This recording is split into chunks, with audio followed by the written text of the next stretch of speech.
open. We're here. Hot We're open. live. We cannot be yelled at because we are exactly on time. Hello, Mr. Late Lord Haven. How are you today? I don't think it's about me today. It's always about you. Wait, What? so I'm hearing the stream in the background. Okay, I thought I was doing something wrong and that made me panic. No, I was losing my mind because I closed the stream because I went, oh whoops, I've accidentally got it. But like it kept playing, and so Oh, I had the bizarre. stream you and then the real you talking at the same time, and I just kind of like malfunctioned. Like I just had like a mini breakdown. That's fair. That's happened to me in videos before. I've played I audio can't over smell. myself. I can't smell toast, so I think I'm fine. I'm good, thank you. Yes, what I was trying to say before I ruined the intro to the stream was it's not about me. It doesn't matter how I'm doing. It's how is the birthday boy doing? I'm doing pretty good. It's been a good birthday. I do feel very old though. I'm 26 today because I'm a Damn, millennium Unc. baby. Damn, you're older than me. I yeah.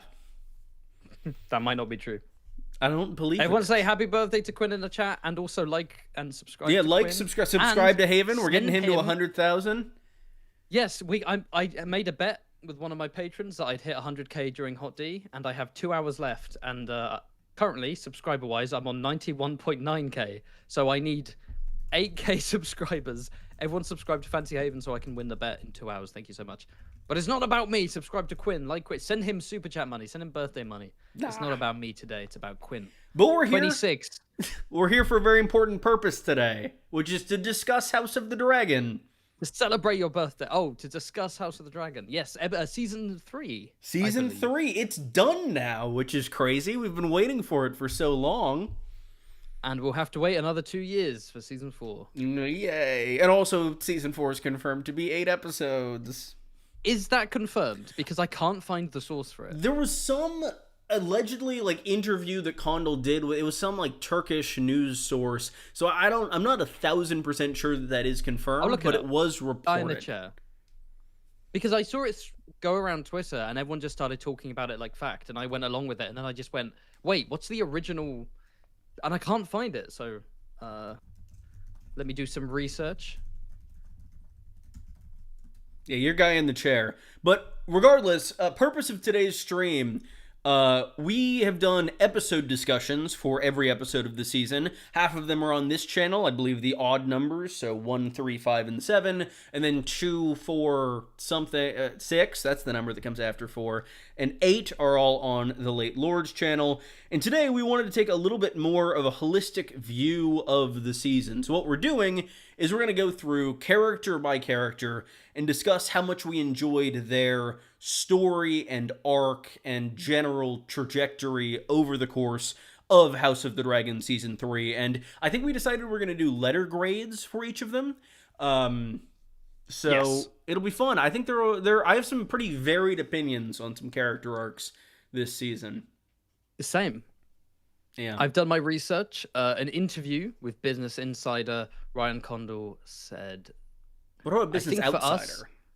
I think for us, it's really, how do we take these 8 hours that we have left, 8 chapters that we have left, and tell a compelling, satisfying story that ties up many of the threats, etc. That sounds pretty definitive. Confirmed.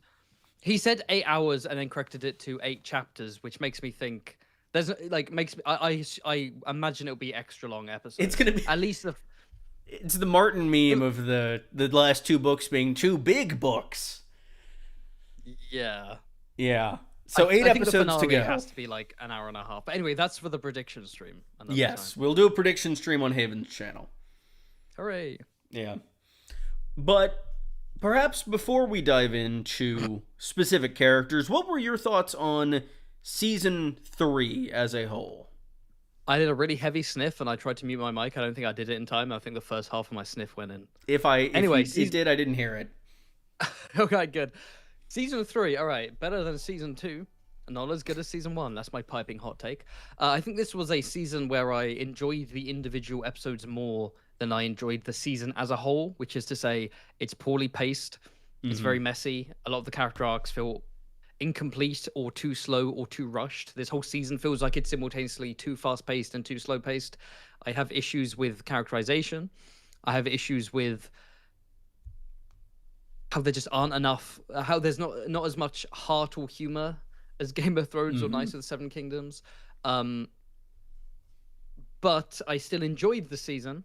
I think there were a load of satisfying moments. I think they had to work with the messy situation they were in with regards to the finale, the final 2 episodes of last season being pushed here, and then them still having 8 episodes and trying to make their outline work. So what do? We bookend the season with an opening battle and a final battle. We build up to Tumbleton. We finish things off in season 4. I think, yeah, it's just, I think the word messy comes to mind, but because it ended in an entertaining way, I feel more forgiving towards Which it is than exactly season 2. what they were going for after last season. Yeah, there's a reason why we had some sort of filler building up to a dramatic battle finale and some big character deaths, because season 2 does just end. And yeah, I think it's better to view this season as the second half of a super long season 2. Agreed. Right? I think you should merge season 2 and 3 basically into one long season. And when I do a show rewatch, I'm going to try and treat this as one big season. But yeah, I can't lie. Even it's one of those things where I hear criticisms about the show and I like agree with most of the criticisms, but I did still enjoy it. And the changes from the book don't rile me up as much as they do other people personally, because it's a very difficult thing to adapt. And some changes I like, some I don't. But I definitely don't envy Ryan Condal and Sarah Hess for being in a situation they're in regarding budget and adapting a very, dry book like Fire and Blood. But yeah, all in all, I did like the season, even though it's super flawed. What about you?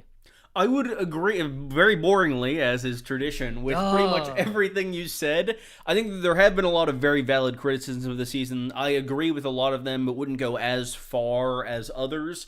I think that a lot of the arcs have pacing problems. The season itself, I felt, was pretty okay in the pacing department. I think some of the strongest stuff was some of the slower around the middle. Episodes 3 and 5 were the highlights for me. And I do think they kind of weighed themselves down by wanting to start and end with a battle. I feel like a lot of arcs, not a lot, some arcs could have resolved in more interesting ways for the season had they not so wanted to end on Tumbleton and end on the battle. And I do wonder about this season generally and how organic some of these changes are, because I wonder how the season was intended to shape up maybe before some criticisms were levied about the show from various parties. I'd love to see what the original draft of Helena's arc was prior to the Butterflies blog and see if that influenced at all, or if the criticism of season 2's ending led to the focus of the big battle ending of this episode and season. It's interesting. I'm really curious what the outline was originally for the 10-episode season 3 after a 10-episode season 2, because Tumbleton would not be the finale. I'm 99% sure what the finale would be. What do you think? Is it spoilery? I was gonna say this is gonna be a non-spoiler stream for all those who are concerned with that, but I think I'm just gonna say God's Eye would be the finale of 10-episode season 3 after 10-episode season 2. I'm not 100% sure if I agree. I'm 1,000% sure that I agree with myself. It makes sense pacing-wise. I don't know if it makes sense from a TV perspective, if that makes sense. I think it makes more sense from a TV perspective than it does for a marketing perspective. Okay, yeah, maybe that's what I mean. Is I'm looking at it from the meta, from the sort of marketing, ratings, views, that kind of thing. But yeah, we can go into that kind of stuff in the prediction stream. Shall we dive into our first character here? Yeah, we've already discussed individual episodes, so let's go character by character, arc by arc. I'm ready. Starting off I'm with ready, Quinn. The main character of the House of the Dragon, for better and worse, Rhaenyra Targaryen. Jane Dragon. It's Jane Dragon. It's true. It's her house. Hell yeah. Yeah. Rhaenyra. The video I'm currently working on is about Rhaenyra and her arc this season, specifically comparing it to Cersei. And I was honestly kind of happily surprised with Rhaenyra's arc this season. The show has gotten a lot of kind of criticism over the years of being too generous to Rhaenyra and her side of the war, and like showing her as kind of flawless as compared to others around her and in this environment. I think season 1 did depict her as fairly flawed. I think season 2 did a significantly worse job at that. But this season, I thought, did a good job of showing her as a much more realistic character who is not great at a lot of things. But I think we discussed this a little bit on your channel, but overall, I think it is a fairly strong arc that is very poorly paced. It starts really strong and it ends pretty strong, but the middle, very little feels like it's actually happening. I like a lot of the arcs in this show directionally, like conceptually. But yeah, the pacing is very odd to me. It's sort of, we start seeing Rhaenyra turn basically. Well, you have Jace's death, and then we have the grief of that, and then she takes King's Landing, right? And she's overwhelmed with the pressures of rulership and the crushing weight of the crown and the, the sharpness of the throne itself. And we see her sort of become a bit more detached, become a bit more callous, become increasingly exhausted, begin to care less for the small folk, begin to focus more on borderline zealous obsession with prophecy and Targaryen supremacy, so on and so forth. But it's very gradual, episode by episode, up till episode 8, when it all explodes. She lunges forwards, and don't get me wrong, there is something that pushes her, and that is Aegon, shall we say, resurrection. Have you heard the good news? Have you heard the good news? He is risen. And yeah, I understand why that would push her, but it's like, it was way too big of a jump. And it's like, again, I like the direction she goes in, and I like how it's even visualized with her new armor, more warlike armor. But it's just, again, it's weird how it doesn't feel like there's a justification for why it's poorly paced. Because yes, you could say there should be 10 episodes, etc. But like, there are several episodes in this season where, just like season 2, her council scenes are just spinning wheels. She's repeating the same stuff over and over. Granted, it's far more interesting than it ever was in season 2, but it's very much... That bar's in hell. Where's Aegon? Where's Aemond? How do we stop Ormond and Tumbleton? I can't burn them because they'll think I'm crazy. How do we help the small folk? It's the same stuff, and I'm like... I don't know. And, and she is... Yeah, sorry, I'm rambling a bit, but... No, you're good. I agree with you that it does kind of spin its wheels for a while in the middle. And it's strange. I talk about this a little bit in that video, that like, never did I think I would say about House of the Dragon, we're not focusing enough on Rhaenyra's arc and Rhaenyra as a character, because she's gotten a lot of focus over the show. But it did feel like in those middle episodes we could have used more characterization. Because I really liked episode 3, the transition from her being the kind of the rebel queen on the island to actually being in power and realizing how difficult it is, and getting overwhelmed by everything. And then, and again, we have the seeds of her eventual big turn in episode 8, but the seeds just, grow from tiny little plants to a big fucking tree by the finale. That's a weird analogy, but I think it worked. I think if episode 3 was placed later in the season, I would have less problems with it, I think. Because episode 3 feels like it's the episode where it is very much building up to her taking these steps. I'm fine with it being episode 3. I just think the episodes after episode 3 should have built on episode 3. And, because I said before, I do... Okay, something positive. Beyond... Something positive from Haven. I know. It's... Yeah. Well, I'm paid by HBO, aren't I? I was going to say, the shill is coming out. The shill has returned. Give me that money. Give me the subscriber. I want subscribers more than money. I'm like Mr. Beast. I'm insane. You just want the prestige. You want the plaque. I want the tick. Give me that tick. Let me wear the plaque around my neck like Flavor Flav. Go up to girls in the club. I do that in court, I have 100k subscribers.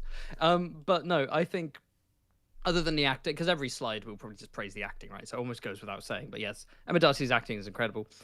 But I do like how a lot of what Rhaenyra is struggling with is a consequence of both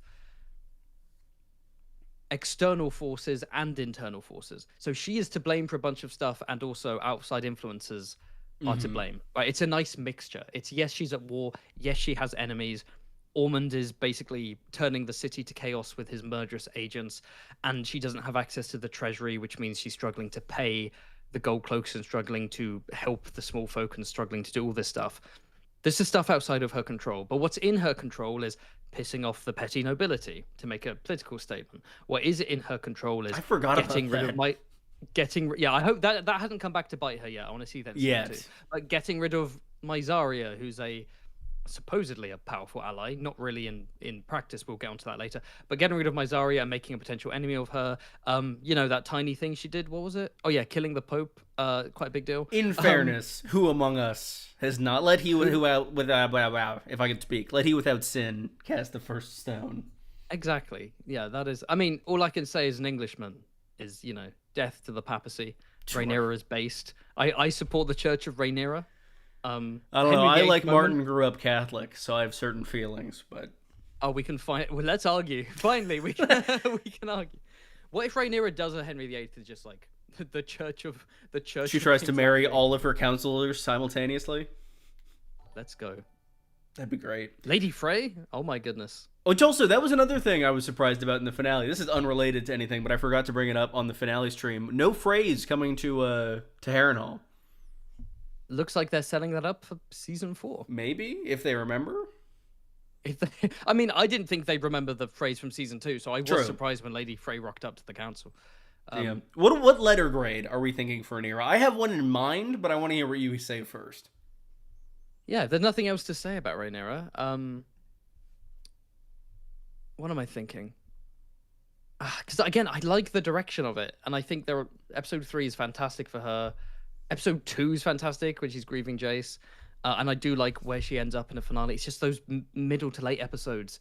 It's the weakest episodes of the season. I'm gonna say it. 6 and 7, they are the weakest. True. Chat's gonna go crazy. I'm kind of thinking like a B minus. I was thinking B plus. Do we want to split the difference? Let's split the difference and go with what's in between plus and minus. I can't think. Maybe a B. Did I get that right? That's an equitable compromise, Your Grace. An equitable compromise. I miss Viserys so much. I think no, it was Corlys who said I know, but it was in conversation with Viserys.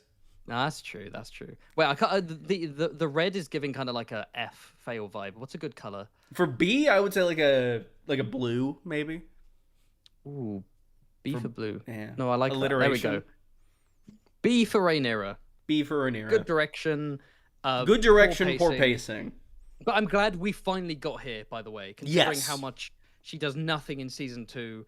Terrible pacing season 2, weak pacing season, but we got to where we want her to be. I've said this before. I think her season 3 arc should have been in season 2, and her the arc of episodes 1 to 7 should have been what her season 2 yes, arc I was agree. in terms of motivation and emotions, not necessarily in terms of plot points, right? And I think that would have led up to been... the red sewing perfectly, rather than it kind of starting at the red sewing. Yes, and then her in episode 8 should have been stretched out across season 3, basically, in a more organic way. Or take all of the scenes she is in episode 8 and play like one per episode in slow motion. Ooh. I think that's the best path. Who do we have next? Slow motion, directed by Zack Snyder. True. Oh, Daemon Targaryen. I remember this guy. Remember him? I love that image of him from the finale so much. It is exactly, he realized he's not built for this. For the wonderful viewers, what we're doing is the picture on the left is them early in the season, the picture on the right is them later, so we have a nice visual change like we did with Rhaenyra. Daemon, he starts the season covered in blood in armor, he ends the season covered in blood in armor, but there's a distinct difference, which is that in episode 1, after what I assume is the Battle of the Red Fork, he's kind of cocky, he's kind of arrogant, he's being ruthless. Kinda.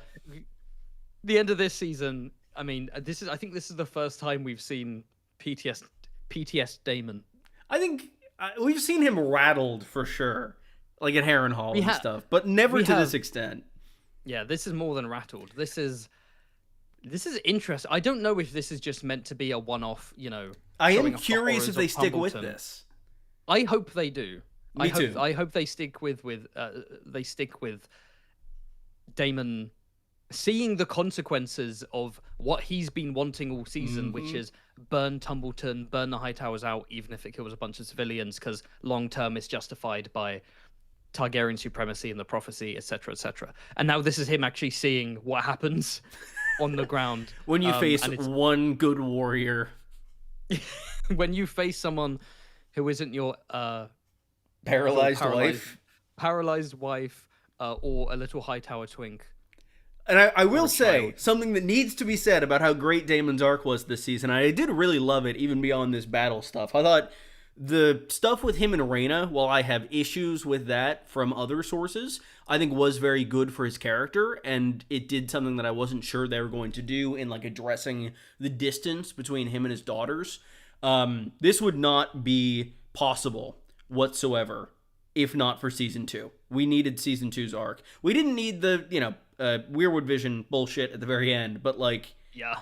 the arc in Harrenhal that people hated so much is what made this so good. Yeah, he has some real self-reflection. He's forced into self-reflection.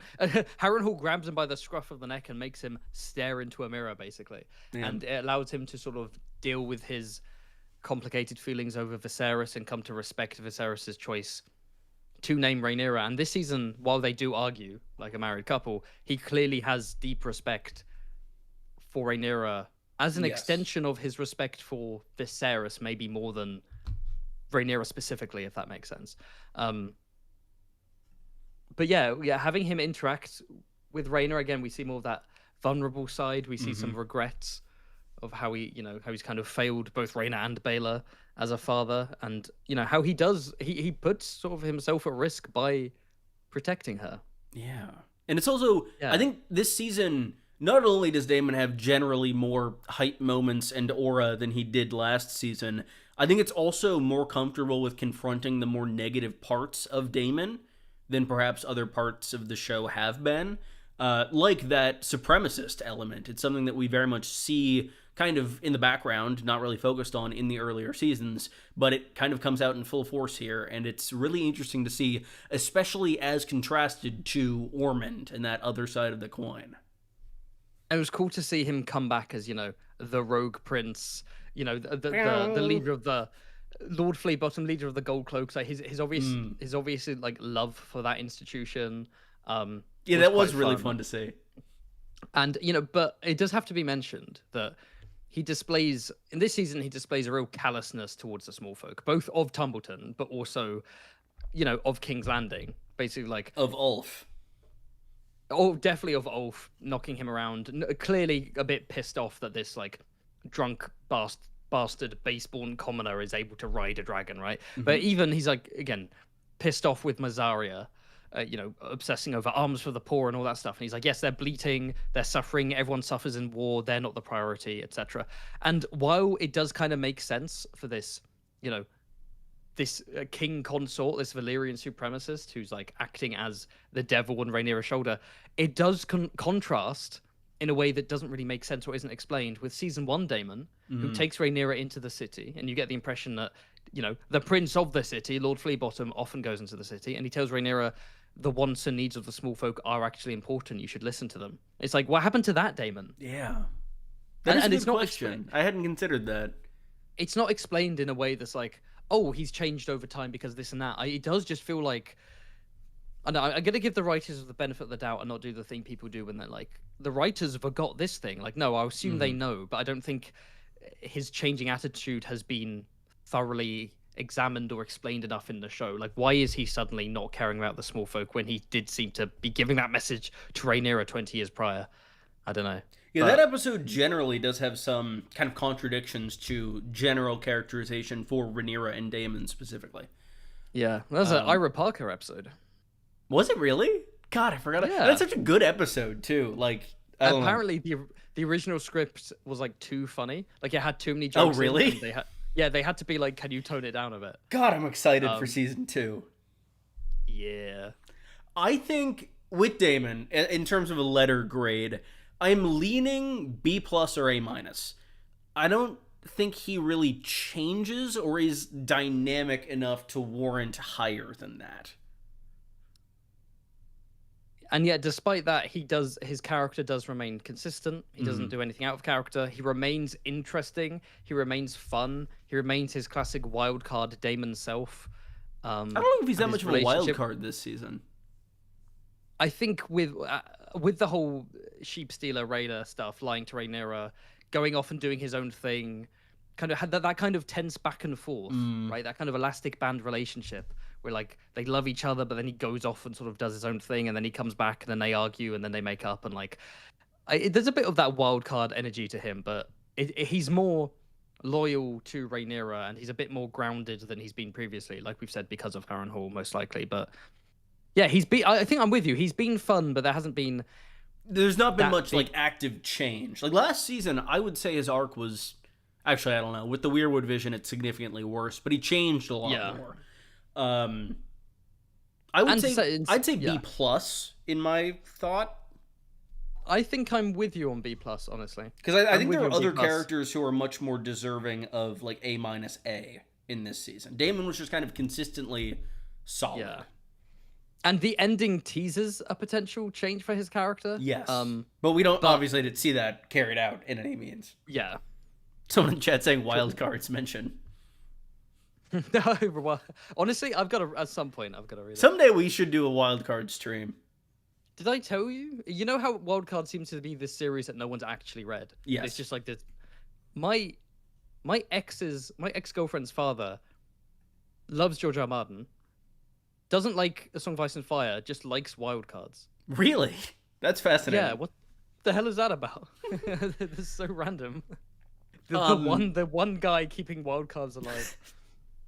Well, next we have a character who is in this season, and I oft forget was in this season, Jacaerys Valerion. It's been a long 8 weeks. We've all been grieving. Yeah, he and Otto kind of fall into the memory hole for me in terms of having a role in this season. And he doesn't really have an arc or journey in this season other than like directly into the sea. Because the arc was last season. Like, yeah, I did like his arc last season. This is the culmination of his season 2 arc, where he feels like he's being restricted and constrained by his overprotective mother, and he wants to take the fight. He wants to go out. He wants to do things, and he feels like Rhaenyra is being overprotective due to the death of Lucerys. And so this is him being like, no, Rhaenyra, you've been making mistakes. You've been acting irrational. I'm the crown prince. Let me take the lead. Let me take the charge, and let me prove myself. And he's definitely feeling a bit insecure after the whole dragon seed thing, right? So he goes out to prove himself. Hubris' downfall. He dies. But we can't judge that as a season 3 arc. We can judge it as a continuation of the whole show. To quote Helena, this is not the season. This is not the season. Yeah, how do we judge this? Because I think it's a fitting end to his season 2 arc. It feels a bit unfair to be like, his season 3 arc is he dies. Like, it's a good arc. Season 2 into account? I think for him, that's the thing, though. Do we count it for Otto, too, is the issue? We counted it for Daemon. We took into account that his Harrenhal arc led to a more nuanced Daemon this season. I'd say let's keep it in account, but like with an asterisk. Like, I don't think he can rise so high because of it being divided over seasons. Yeah, if it were season 2, it would be a different conversation. Yes. But we do have to bear in mind that, like, he's impulsive Jace. He finally acts on it, and the Mogging Prince. It was weird that we saw his ghost once and then never again. Yeah, the one-off ghost. I didn't mind it because that episode was very. It was like Rhaenyra's perspective, yeah. And I do think Rhaenyra seemed to grieve him more than she grieved Lucerys. Yes, I mean, I think it was just that we were more in her perspective in the immediate aftermath of the event. Yeah, but Jace's specter has loomed over this season more than Lucerys has loomed over season 2. True. Which is disappointing to me, given the ending of season 1. Say that again? Disappointing to me, given the ending of season 1 with that vengeful look. I still can't get over how much the ending of season 1 teased a character that disappeared. But yeah, I wish she'd reference both her sons more. I wish she'd just bring up that both her sons are dead. 2 of her sons, rather. Well, she's still got over half of them left, in fairness. That's true. Does she? I thought she's only got Joffrey. That's a good point. She doesn't have any other sons. Oh, we're not... I can't... Then I'll get angry if we start discussing that. Aegon and Viserys? Well, Aegon's in Harrenhal and Viserys died in season 1. What are you talking about? True. Who's Aegon and Viserys? God. How do we rank that? Because he doesn't do anything inconsistent, What he does in this episode is like Jacaerys. It's very Jacaerys of him. True. It's a satisfying end for, it's sad, but it's satisfying that he makes a big rash decision, pays the price. I'm thinking it is just a. Are we gonna put everybody B. in B tier? I think he's just a B. This is gonna be B tier the stream. Fuck's sake. But B's these are in the letter chat, grades, everyone. not tiers. B's in the chat. These are I'm just I think it is just a. I agree. Because of it's just a B. It's a B. Well done, Jace. You got a B. You can't get by on looks alone. True. We did feel his loss in that regard. But he was quickly replaced with Ormond Hightower when it came to mewing. True. And Dayron in that one scene. Did I tell you that one of my IRL friends, his childhood orthodontist was Dr. Michael Mew, like the founder of mewing? Really? What? Yeah. That's insane. And he's a very good-looking guy, may I say, my friend, so I believe him. Huh. Get you some extra strong gum. The next your tongue in. one, Corliss. I genuinely don't know how I feel. Ooh, this will be an interesting one. Because the first few episodes of Corliss, incredible. Like, aura completely regained from the first season. He was my favorite in the first season. And then he just kind of goes off to kill pirates and then gets kidnapped. I don't mind him in the finale. I like him as kind of a voice of reason there, and it makes sense for him to kind of be done with the shit of everyone involved. But middle chunk of the season, kind of Rhaenyra-esque. He doesn't do anything. Yeah, he's wonderful. He's wonderful when he's like opening up to Alan and they're sharing the dragon water drink from Ib, and then when he's like fighting in battle, and he's I forgot commanding about the that ship scene. through the Dragonstone pass of the teeth. Right, Mm. that's episode 1 is like A star, right? A plus rather. And then episode. Is he in episode 2? He is in he's episode 2. unconscious on the rocks. That's stupid. That's really dumb. No, he does the "If This Be Victory." Oh yeah, but he says it like he doesn't give a shit. You know, It's it like was the delivered worst really line reading. weird, and it's also like the only instance of Corliss talking like a pirate in the entire thing. Arr, just if this be if victory. this be victory. Arr, scurvy. Lads. We should No, do a I pirate think stream. We should. I mean, Pirate Haven. True. Add it to I've the got a pirate Havenverse. outfit. More than once, I've gone out in a tight, stripy black and white top, eye patch on. Arr, me foidies. Who be? I've who also be been okay? out, but like dressed as a parrot typically. Why don't you come to England and sit on my shoulder? That's a great idea. We can watch yeah. the play together. You're just sitting on my shoulder while we watch. People the behind Mad us King play. might not be a fan. It's like, why is that guy dressed as a parrot? Why is he It's dressed as a very pirate? crucial to the Sir, lore of Westeros. I can't see the stage. But no, Anyway.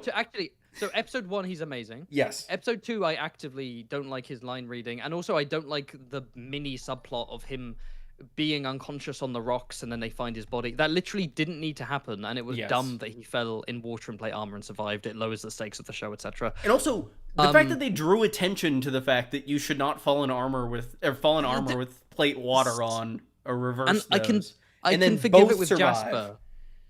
It's not Jasper, sorry. I can forgive it with Thailand because it's in a shallow place and there are rocks and but like the Corliss thing is so stupid. And then episode 3, he's the Hand of the Queen, and he does have some good moments, like when he's the petition scene when he's basically like, Rhaenyra, no, you're getting all this wrong. That's a Have bad you even- idea.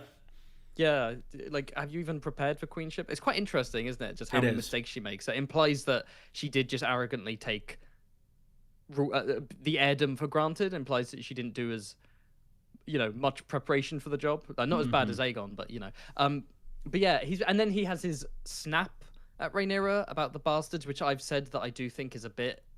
Like I said before, either it needed to be more low key or as high key as it was, but in private. Agreed. I wasn't really a big fan of that scene, but it was still a cool moment. It was a for him. great scene. And then him going off in a strop, to use English slang, to hunt down pirates. Again, it does make sense for his character. When he's pissed off, he goes off to fight. He's done it twice before.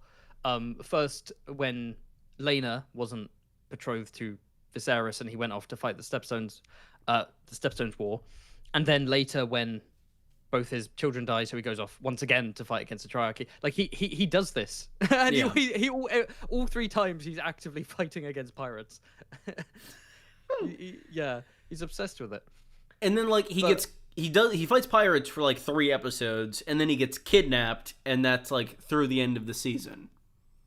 Yeah, him just disappearing. He's just not a very useful hand, is he? He has a couple of fun political moments, but then he's just like, I defer to the Queen, and he doesn't actually do anything as a politician, and it's really underwhelming. He doesn't really actually do anything other than the first episode. Yeah, he doesn't. I mean, I do like the individual scene of him like having dinner with Ormond, where he's just not. Ormond's just kind of playing with him. Like, and it was a good use of Rhaenys. Like, she has not been mentioned very much at all, and it makes me sad. Her memory is invoked there. Yeah. And then I do like you said, I liked him in the finale. I liked him kind of bouncing off of Gwain's offer and being pragmatic. It's like, okay, that's a bit crazy, Daeron as king, but how about Daeron as Lord Paramount? Then we team up to face off against the Westerlands and the Stormlands, which is a good plan. It is a good plan. So what we're saying is we like him in episode 1 and episode 8, and then he's just a bit mid. Question mark? Question mark? Question mark? Question mark? When he's mid when he's even present. So. Oh, yeah. C bookended by a high grade, and then but in the middle, quite low. C+ for the high C's. Yeah, just because he's so underwhelming through most of the season, I think C+ works. What color are we doing with C? Green. Green for C. Right, that might not work out on later slides. Oh, that's true. We'll burn that bridge when we come to it. So a plain old C. Yeah. Just I feel like we're doing the American system here. So like what other letters are there? Just to clarify, because I feel like A, B, C, D, F, and then all of them have pluses and minuses. Okay. Yeah, we have more. So I think I'm. Oh really? Viewing this through a. Well, we don't anymore. When I was a student, it was back in my day. And we don't have plus and minuses either. It's A star, A, B, C, D, E, F, and then U. And what? U is ungraded. U is the equivalent of an F. We'll have a few U's later on in this list. Oh, we will. And by the way, they don't do letters anymore. And I know this. Is it just numbers? I have some uni student friends I do RPG, TTRPGs with, and it's numbers now. Interesting. I'm so I didn't even know this. Crazy. Anyway, C for call. Okay, so A, B, C, D, F. Okay, that makes sense for me. Yeah. Who is up next? It's Alan. Wallace's bastard son of Hull. Interesting arc. Let's talk about it. Agreed. We talked about this, I think, at length on your stream last week. I think that Alan has an arc that I do enjoy. I like him becoming closer with Rhaenyra. I really like their scenes together, as they're not really a focus at many points. The one scene they have talking about fathers is really good. Thing being, I don't super buy his heel turn in the last episode. I think the one thing it needed to be perfect was Rhaenyra legitimizing him, like, right in that moment. Like, as she's, like, talking to him, Green Goblin masking, if she, like, refers to him as Alan Valerion in that moment, and that is what inspires him to take this action and kill the Pope for her, I think that would be perfect.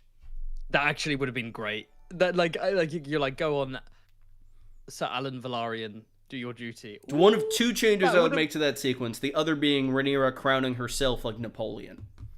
Yeah, that would have been cool. I lifted the crown from the gutter of King's Landing and placed it upon mine head. Yeah, I think again, episode 1, absolute badass. Mm-hmm. Right. The finale, I feel the same way as Rhaenyra, where it's like, I actually like the direction of it. I like the end point of it. It's just, how did we jump there? I mean, I don't think it's...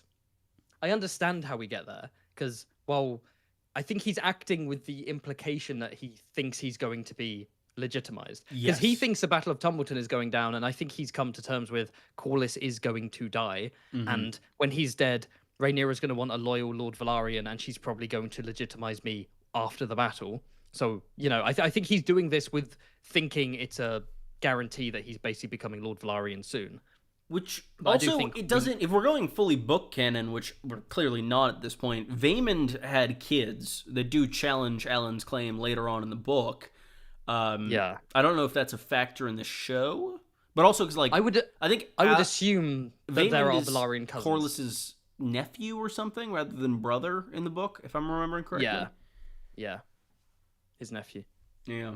But we can assume there are Velaryon cousins and Corlys. The line doesn't end with Corlys, right? Yes. But even so, yeah. No, I'm with you that should have been more blatant, that you are going to get legitimized.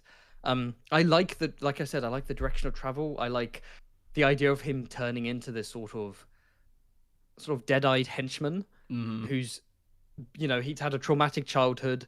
He's had a rich, noble father who's ignored him. He's had to claw his way up. And it's and also even after being acknowledged by his father, duty sorry, as the main theme. say that again. Duty, I think, has been his main driving force, and I think it uses that well. But I think the duty this season, initially, he's dutiful towards Corlys, despite complex feelings towards him. And then this season, it's duty towards Rhaenyra, but it's fused with obvious ambition. Like it's like he tries to say, "No, I'm just doing my duty, etc." But you can tell, especially that scene where he's like, "Your once and future Lord of the Tides," that he is excited about the idea of breaking free from his base-born traumatic past into, I can be a wealthy, powerful lord of note. And I've worked here. It's not just that my father's, acknowledged me. I've worked hard to become first mate, and I'm working hard to be acting hand of the queen to Rhaenyra. Like, he's climbing his way up, and in doing so, becoming the thuggish enforcer of a despotic queen. I quite like that for his character. But again, the pacing is off. It's too big of a leap. Yes. But I do like what he gets up to during the season in terms of being the acting hand. And although I the whole kind of super reserved stick up the butt, it's overplayed this season. Yes. Like it's overplayed, and it does seem to be changing in the final episode where he's kind of embracing, yeah, I'm a fucking Velaryon. Do as I say. I like that, but I think a lot of similarities to Rhaenyra in terms of overall pacing and direction of arc, with being something positive, but I think poorly paced. I would put him around a B as well, I think. I'm thinking B minus. You know why? Why? We have to take into account the Baylor scene. I think that brings it down. Agree. Because that's so out of nowhere. Genuinely put that out of my mind. It's so out of nowhere, and I've made my mind a sunless space. It's cringy. It's not like a terrible thing for his character, No, in terms of, it's all. But yeah, it's not built up at all, and it's like it's the only scene in the entirety of all 3 seasons where, like, every time I watch it, I do cringe. I'm like, no, what? It's just so kind awkward. of confusing. It's so weird. It's so random. Adam's there. Adam is right there. Oh, I thought Adam was going to be next. I thought that was going to be a cool transition. We got Rhaena. I could make it. I could throw Adam in if you want. We're on Rhaena. It's Rhaena time. Oh, do we have to? Yeah. Rhaena. Rhaena. Rhaena. In theory, there are parts of this that I like. The emotional stuff with Daemon is quite good, and I enjoy it a lot. But we also cut one of my favorite characters from Fire and Blood to get this, and also the way the season ends for her character feels like it completely negates the arc, and it effectively didn't happen. Oh, okay. This is kind of a complex one, because, like, are we ranking her arc bearing in mind the existence of Nettles in Fire and Blood, or is that unfair and we need to treat her as her own character in this show? Because it is hard to separate them. It's hard to watch this and say, I would rather see Nettles doing this. That is good. I think it is probably better, for the sake of this stream, you're right, to kind of consider it in a vacuum.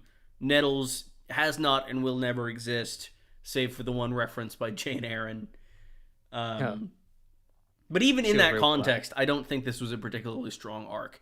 I think separating her from Sheepstealer at the end of the season is kind of bizarre, and I'm really worried they're gonna, like, snap her back to her book arc. I disagree. I think she's absolutely reuniting with Sheepstealer. Why keep him alive?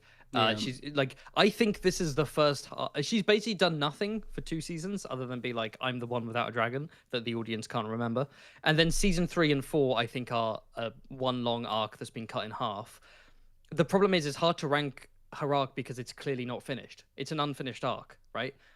She claims a dragon. I mean, again, and the general sort of, she's right because she claims it at the start of this season. Bear in mind, she's the one Targaryen princess who can't claim a dragon. Everyone ignores her. Her father doesn't respect her, etc. She claims a dragon. Hooray! But then it goes crazy and wild and fucks things up and gets Jace killed low key. She goes hiding in shame. She becomes a kind of LARPs as a commoner, cuts her hair, changes her drip, and then Daemon covers for her. But then she gets caught by Rhaenyra and brought back. So there is an arc there. And there are interesting elements to it. I just think Rhaenyra is fundamentally a really just a really boring character that's been set up terribly before this season. And so while there are aspects of the arc that I'm okay with, it's hard to be invested when I'm not invested in Rhaena. And I will say, to say something positive, to say anything positive, beyond liking certain emotional elements of this arc, this is undoubtedly better than Rhaena in the books at this point. Because Rhaena in the books at this point is not a character and does not do anything, and does not do anything in the entire book. Makes you wonder why they didn't just give Daemon one daughter, Baela, and then create Nettles. Yeah, as like a bastard daughter. Instead of cut Nettles and bring in Rhaena. It kind of feels like they got that completely wrong way around. It's also it's clearly because they like didn't have this. They didn't know what they were doing in season 1, like that they would go this route. I don't think. I low-key, I think they planned it since season 1 because there's a bit when Daemon's like, there are still unclaimed dragons. Oh, and it looks to her. Yeah, you're right. It cuts to Rhaena looking up hopefully, and I'm like, I feel like they were seeding things in early. That's a good point. The thing is, you could easily make the Nettles thing work by just have it, because if the issue is we don't want Rhaenyra to have too many powerful dragons because like the scales of power is too much in her favor, you could have it that it's like you have the red sowing scales of power. You're welcome. Unintended, genuinely. But you have the red sowing. Nettles, a common-born girl of ambiguous heritage, maybe not even Valyrian, who knows. 1 in a million chance. Seduces a dragon with sheep, claims Sheepstealer, hooray! But then fucks up at the gullet because the dragon goes wild, then goes into hiding, right? Then Rhaenyra, not goes into hiding, but comes back in shame. Rhaenyra, it kind of pushes Rhaenyra towards that kind of paranoid vibe where she's like, oh, I can't trust you. You might be working with the Greens. And Daemon's like, no, let me train her. And then the arc with Daemon is he trains her at the dragon pit and maybe in the wild and so on to help her master this wild dragon. So you have a reason for Rhaenyra to kind of, be a bit paranoid and stressed and so on, contributing to her, declining mental health. And you give Daemon some stuff to do with her that isn't too weird or cringe. And then you have Nettles sort of developing as a character and learning to tame this wild dragon, but you also have the wild dragon off the board as a piece, so that Rhaenyra is not too powerful with 7 dragons. You know what I mean? Like that could have been a really fun, it would have been different from Fire and Blood, but I think it would have been quite cool. But like you give it to Rhaena, who's basically a non-character, and it just, every time, it's just a waste. It just feels like a waste of time and money every time Rhaena's on screen, to be honest. I think so. It's very low grade, right? I think the emotional arc and some of the scenes with Daemon save it from being an F. I think it's like a D- or a D. There is an actual arc from riderless princess to she claims it, she makes a mistake, she goes into hiding, gets captured, blah blah. Yeah, there is an arc there. Did you say D? I think normal D, not D-. I'm with you on this. I'm not even disagreeing. I like a couple of scenes. The scene before Slopfest 2026, where it's just Daemon and Rhaena, I really like. I also like her first scene where she reveals herself as Rhae Nettles in the cave with the. Yeah, that is also a very good scene. And the shot leading into that is really cool, like with her silhouetted against the fire. Yeah. What color are we giving Rhae Nettles? D. Sorry, what color are we giving D? Sorry, is what I meant to say. So. Red should probably be like F, but I don't know if we're getting any Fs. We could do. We'll see. Maybe like your call on color for D. D. My thought was A should be like yellow for gold. Oh, I like that. Yeah. D, maybe like an orange because perfect. Red is. I forgot that was a color. Yeah. You- Yeah, and you claim to be a Connington stan, and you've got the orange as a color. Oh, Connington is red. Oh, hair. Yeah, I'm talking about what's on his head and between his Nah. legs, baby. That's a color we definitely won't be seeing in a Mad King play They can in a still couple add weeks' him. They time. added Pycelle. They added, but it's past the previews. It's too late, man. Nah, you never know. It's never too late. If I'd gone to the premiere, would have been History of Westeros, Indie Geek, George R. R. Martin, Ira Parker. Why didn't I go to the premiere? You really should God have. damn it! I know I'm an idiot. You could have been ignored by George Martin again. I know, twice in a few years. Amazing. No, you know, I keep saying I'm going on the 20th. That's just a lie. I got it messed up. I am officially going on the 25th. You should 25th, live I'm seeing stream Mad it. King play. I will like the whole time just my phone up. I'll be like, "Hey guys, I'm in Stratford upon Avon." Stratford upon Haven. Oh, true. Ooh, let's go. So we're talking about the Mad King play because it's far more interesting than Adam and Baylor. We've gone from a not strong arc to two not strong arcs. Oh boy. I think so. I'm thinking D for a very different reason than Reyna. Like, just because there's nothing for these characters. It's not actively bad. I don't think they're ruined. They just have nothing to do. Yeah, F has to be the character is ruined in some way. Yes. So, yeah, Adam, what does he do? He has like 3 lines in the entire season, and it makes me so upset. He's into Baylor. That's his arc this season. He has a crush Yes. on Baylor. He has a couple then funny finds out- lines. He talks to the dragon seeds in episode 1. Yeah. Oh, he talks to Alan, and he's like, That was one good Baylor- scene. I will give him that. "Yeah, Baylor's locked up. That's crazy." And Alan's like, "Don't care, lol." And he's like, "Yeah, but but Corliss is Didn't gonna you- die if we march on Toblerton. What are we gonna do?" It's like, "Oh well, Corliss would," which I do maintain. Alan is correctly reading Corliss in terms Yes. of Corliss would give his life. And also, it's worth noting, I didn't put this together until just now because I had put that Alan and Bela scene out of my memory, but shouldn't him not caring or caring be made a bigger deal given that scene? And the assumption, Yeah. my assumption was that they didn't just kiss, like something further happened. Oh yeah, they clearly went crazy on the back of Moondancer. True. Let's be honest. But yeah. The fact that they shared that presumably night of passion, and yet he's like, you know what? The queen is the queen. Her orders are, I feel like maybe that was the point. That it goes to show Yeah. just how I don't know. I'm debating. So we have Reyna and D. Do you think they are higher than her or the same? Well, Reyna has an actual arc. Yeah, that's the thing. Reyna changes and has good scenes and more focus. Adam doesn't change. Baylor doesn't really change. I mean, Baylor grieves Jace, and she kind of exists to serve Rhaenyra's character, really. It shows that Rhaenyra's, like, beginning to treat people as tools, and she's like, okay, Baylor, I'm sending you away because I blame you for this thing, so this is your punishment. You have to hunt Vhagar, right? Yeah. And Baylor just sort of complains the whole season. To be fair, she's justified in that. But I don't know. It's always kind of baffling to me that Fire and Blood characters are not super deep, but Baylor does have one thing going for her, which is she's a cool tomboy. And they just went with, what if we didn't make her that? It's like, yeah. okay, what if we just made her a generic, competent dragon rider princess woman? It's like, great. I would say D-. Personally. I don't know. I don't think they're that bad. Because I think But they have more if Rey- potential in the future. They are still characters that I potential think... isn't relevant. Alright. We're not judging what potential they have. I would Reyna say... has an actual arc. Neither of these have an arc. They do nothing. I feel like D-. I It's was not an thinking F. D+. Do we want to split the baby? D. D. Let's give Baylor the D like Alan did and Adam unfortunately didn't. We are moving on. To your favorite, to Massaria. Zeman. Someone in the chat said they had 100 gold dragons on you doing that during this section. So congratulations, whoever that was. I actually kind of liked Massaria this season, and I'm gonna go to bat a little bit. I agree. We talked about this in the episode 7 review. That there was a good scene between her and Sylvie, but it didn't really feel earned.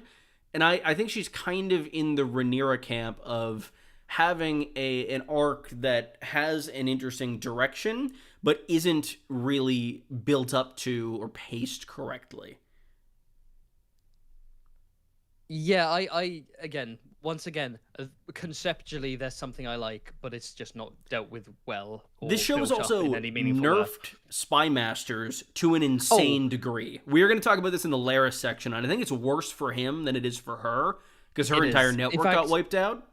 I'm gonna park that to the side for a sec and focus on the whole champagne socialism angle to Yeah. begin with, where conceptually, I like the idea that she gets into power and power corrupts her and she starts caring more about her position and her wealth, and she sort of she justifies her own grasp for power behind the messaging of caring for the small folk and looking after deep people.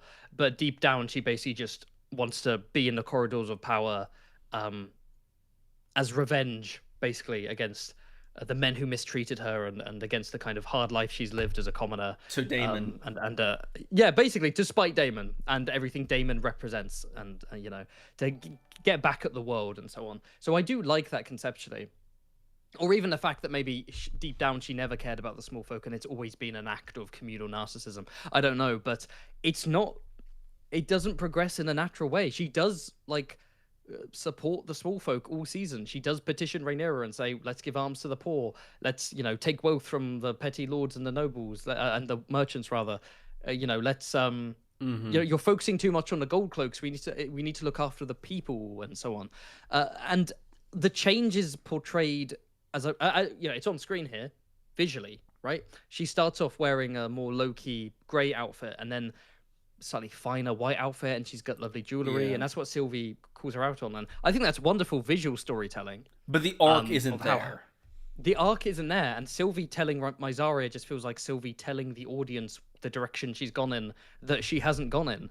And then, episode 8 again feeling like a huge jump episode in terms of arcs. End of episode 7, she sort of seduces Rhaenyra sexually, right? In terms of, which I liked as a direction for the character. It felt very realistic because they had this genuine vulnerable moment last season, and now Mysaria is trying to get closer to power, and I think she would take advantage of that moment again. Yeah, Rhaenyra's in a vulnerable place, and she's manipulating her to bring her closer to her, using sex to do that. After Sylvie's like, you're only ever going to be seen as a whore. Myzaria's like, fine, I'll embrace my inner whore. But then suddenly episode 8, it's like, boom, you're fired, and it's like, huh? Okay, but that's more of a actually Rhaenyra didn't issue. mind as much as people said. I could see Rhaenyra having that, moment of shame afterwards. I mean, but we didn't see it though. I agree. That should have been. But that's done. a Rhaenyra issue, not a Mysaria. Yes, exactly. And I'm intrigued for where she goes in the future. I've seen a lot of people predict that she's going to be the shepherd, which I don't agree with. No, she's not. She's clearly going to play a part in that movement, I think. Yeah. But with Sylvie, I think there'll be something going on. We'll talk about it in predictions, but she's not going to be shepherd. She won't be shepherd. No. I'd put money on that, to be honest. But I genuinely enjoyed her presence in scenes. I think significantly more this season than last season. This is the most enjoyable she's been to me. Yes. Her acting's the best it's been. Her accent is the best it's been. I've liked her acting. Her accent has obviously varied quite a bit, but I've never had an issue with her acting specifically. I've found her a bit wooden, and it may have been because of the accent stifling her. I think that creates a bit of a distance.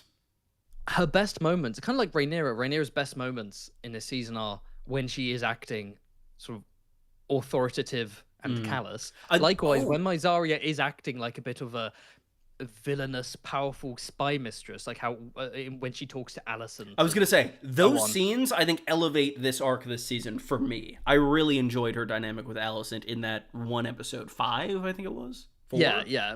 I think it's I like her, but then that leads into the next half of the criticism, which is, but she isn't a spy mistress. She's not doing anything with. She's not spying on anyone. She's not assassinating anyone.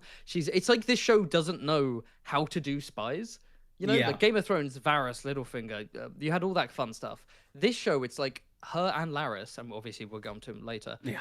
They don't seem to have agents doing anything. They don't, and especially when you have Ormond's agents infiltrating the city, it's like, what is my Zarya doing? She's not even saying any token thing in the council like, Your Grace, my men have discovered this happening in the city, or Your Grace, I have a spy in Tumbleton, or my spies say that Boros is marching south to defeat the Vulture King because he hasn't made up his mind, etc. But she doesn't even mention spy stuff in the council. She's just like, oh, the small folk need money, and it's like, she's meant to be the mistress of whisperers. She's not doing that. I think it's the one thing that would have made her dismissal better for me is if Rhaenyra found out that she knew about the pregnancy somehow, because that was obviously like a big point like throughout the season. She kills a maid to cover it up, and it was the subject of this scene with Alicent, which is kind of curry favor to both sides, which I quite liked. The most my Zarya thing she does in terms of book my Zarya is he purges the one maid to cover her own back. And it's very subtle and it's very quick, and then we move on. It's like, I wanted more of that stuff. Agreed. I wanted more. Just so disappointing the character. But I think in the C range is what I'm thinking. I think like C plus. Oh. Because I'm kind of feeling like D plus, to be honest. Like, do you want to split the difference? C minus. I don't think she's not really had an arc to speak of. She has a few good scenes, and you know, I think she's had more of an arc than she has had in the past. Shall we C minus? C minus is good with me. That feels very generous to me. I'm a generous guy. She kind of doesn't do anything. She just has some good scenes, and all right, we'll split the difference with C minus. But let it be known, I want to give her the D. What was D again? Orange. There we go. Oh no, C is C is green. So it's yes, we figured it out. There we go. Oh, Ulf. Hey, Ulf time. Ooh. Ulf stocks her up. Genuinely a highlight of the season for me. Incredible arc. He was obviously such a fun presence in the first season. But what they did with him here, I think, was a really great natural development with the character. It was very consistent throughout the season. He was in, I think, almost every episode, if not every episode. He might have missed one. And it was very consistent throughout. We saw him kind of getting used to this new life of having a dragon and maybe being more influential in the realm, but also being belittled by those who supposedly have power over him, despite them having smaller dragons than himself. We see him kind of getting swayed to Ormond's side, and then Ormond eventually mistreating him as well. Honestly, contender for most, I would not say he's most improved from the book, but he is up there. Yeah, it's a good arc that's actually well paced, and also, and we see it's a continuation of his season 2 arc, right? Like, especially at the end of season 2, where we see the newfound power of claiming a dragon does make him a bit more arrogant and dickish. But then after expressing that kind of arrogance at late season 2, it's beaten out of him in season 3, and then he has that building resentment. And again, knowing the betrayal happens, every scene he's in season 3, you're like, okay, let's see what they're doing with him, and they do a really good job of building these pieces from season 3 episode 1, showing his like deep, you know, his insecurities from his childhood trauma and his desire to like rise high above the dirt. I forgot about that. Yeah, really humanized him early on. You know, he's both a really like tragic character and also really likable and funny and like genuinely good comic relief. You know, it's not forced. It's sort of, it's early Game of Thrones humor as opposed to late Game of Thrones humor, where it's kind of in the moment. It doesn't feel forced. And yeah, he's just a fun Brexit geezer with a really dark streak that comes out of him over the course of the season, and it works for me. Yeah, like him betraying the Blacks isn't sudden or random. It's not confusing. It works for me. And then him betraying the Greens as well makes sense, because not just because he's like pissed off and hungover, but he is just snapping. And yeah, it's one of the best arcs of the season. I think to make a case for A instead of A plus, which I think is the realm we're being in, I did feel like it was a little bit diminishing returns at a point. I feel like he kind of had the same scene with Daemon time and time again, which is good. We should build that up. But at a time, it felt like it maybe was repetitive. Maybe some more variety building towards his betrayal. I wanted to see more of him in the other dimension, like back at the tavern. That there was Oh obviously a yeah, scene that was cut there. that got cut. The scene, because we got the promo picture, but the scene got cut, and I do wonder whether that scene was his friend saying, "Oh, what are you? What have you been given? Have you got your castle? Have you got your wealth?" And he's I think like, it "Oh was no, I'm definitely waiting for that. it." Yeah, and then also maybe there was going to be a bit where like Ormond's agents were spying on him, and like, oh, okay, this is someone we can. And I do like that Ormond's working with him before the initial meeting, so it's not just a one-off meeting. Yes. It's like they've been like Ulf is like hedging his bets and kind of seeing what's going. Yeah, I did like that, but no, I'm with you. It's a solid arc. It could even be that we're being more generous to it just because so many of the other arcs are poorly paced. Yeah. Where like but comparatively, This was, I think, the most consistent of the season. like in early Game of Thrones, this might be like a B tier arc, but we're saying A grade because no, I'm with you. It's not A plus. Like A plus needs to No. blow me out the water. A plus is like Viserys season 1. Yes. Oh, I This miss is either that guy. A or A minus. I think A minus is fitting. I agree with you. I'm with A minus, and That's the thing. It's a good arc, but I'm not stunned. It's not the greatest thing in the world. Yeah. What I A think is we are gold, I think we said.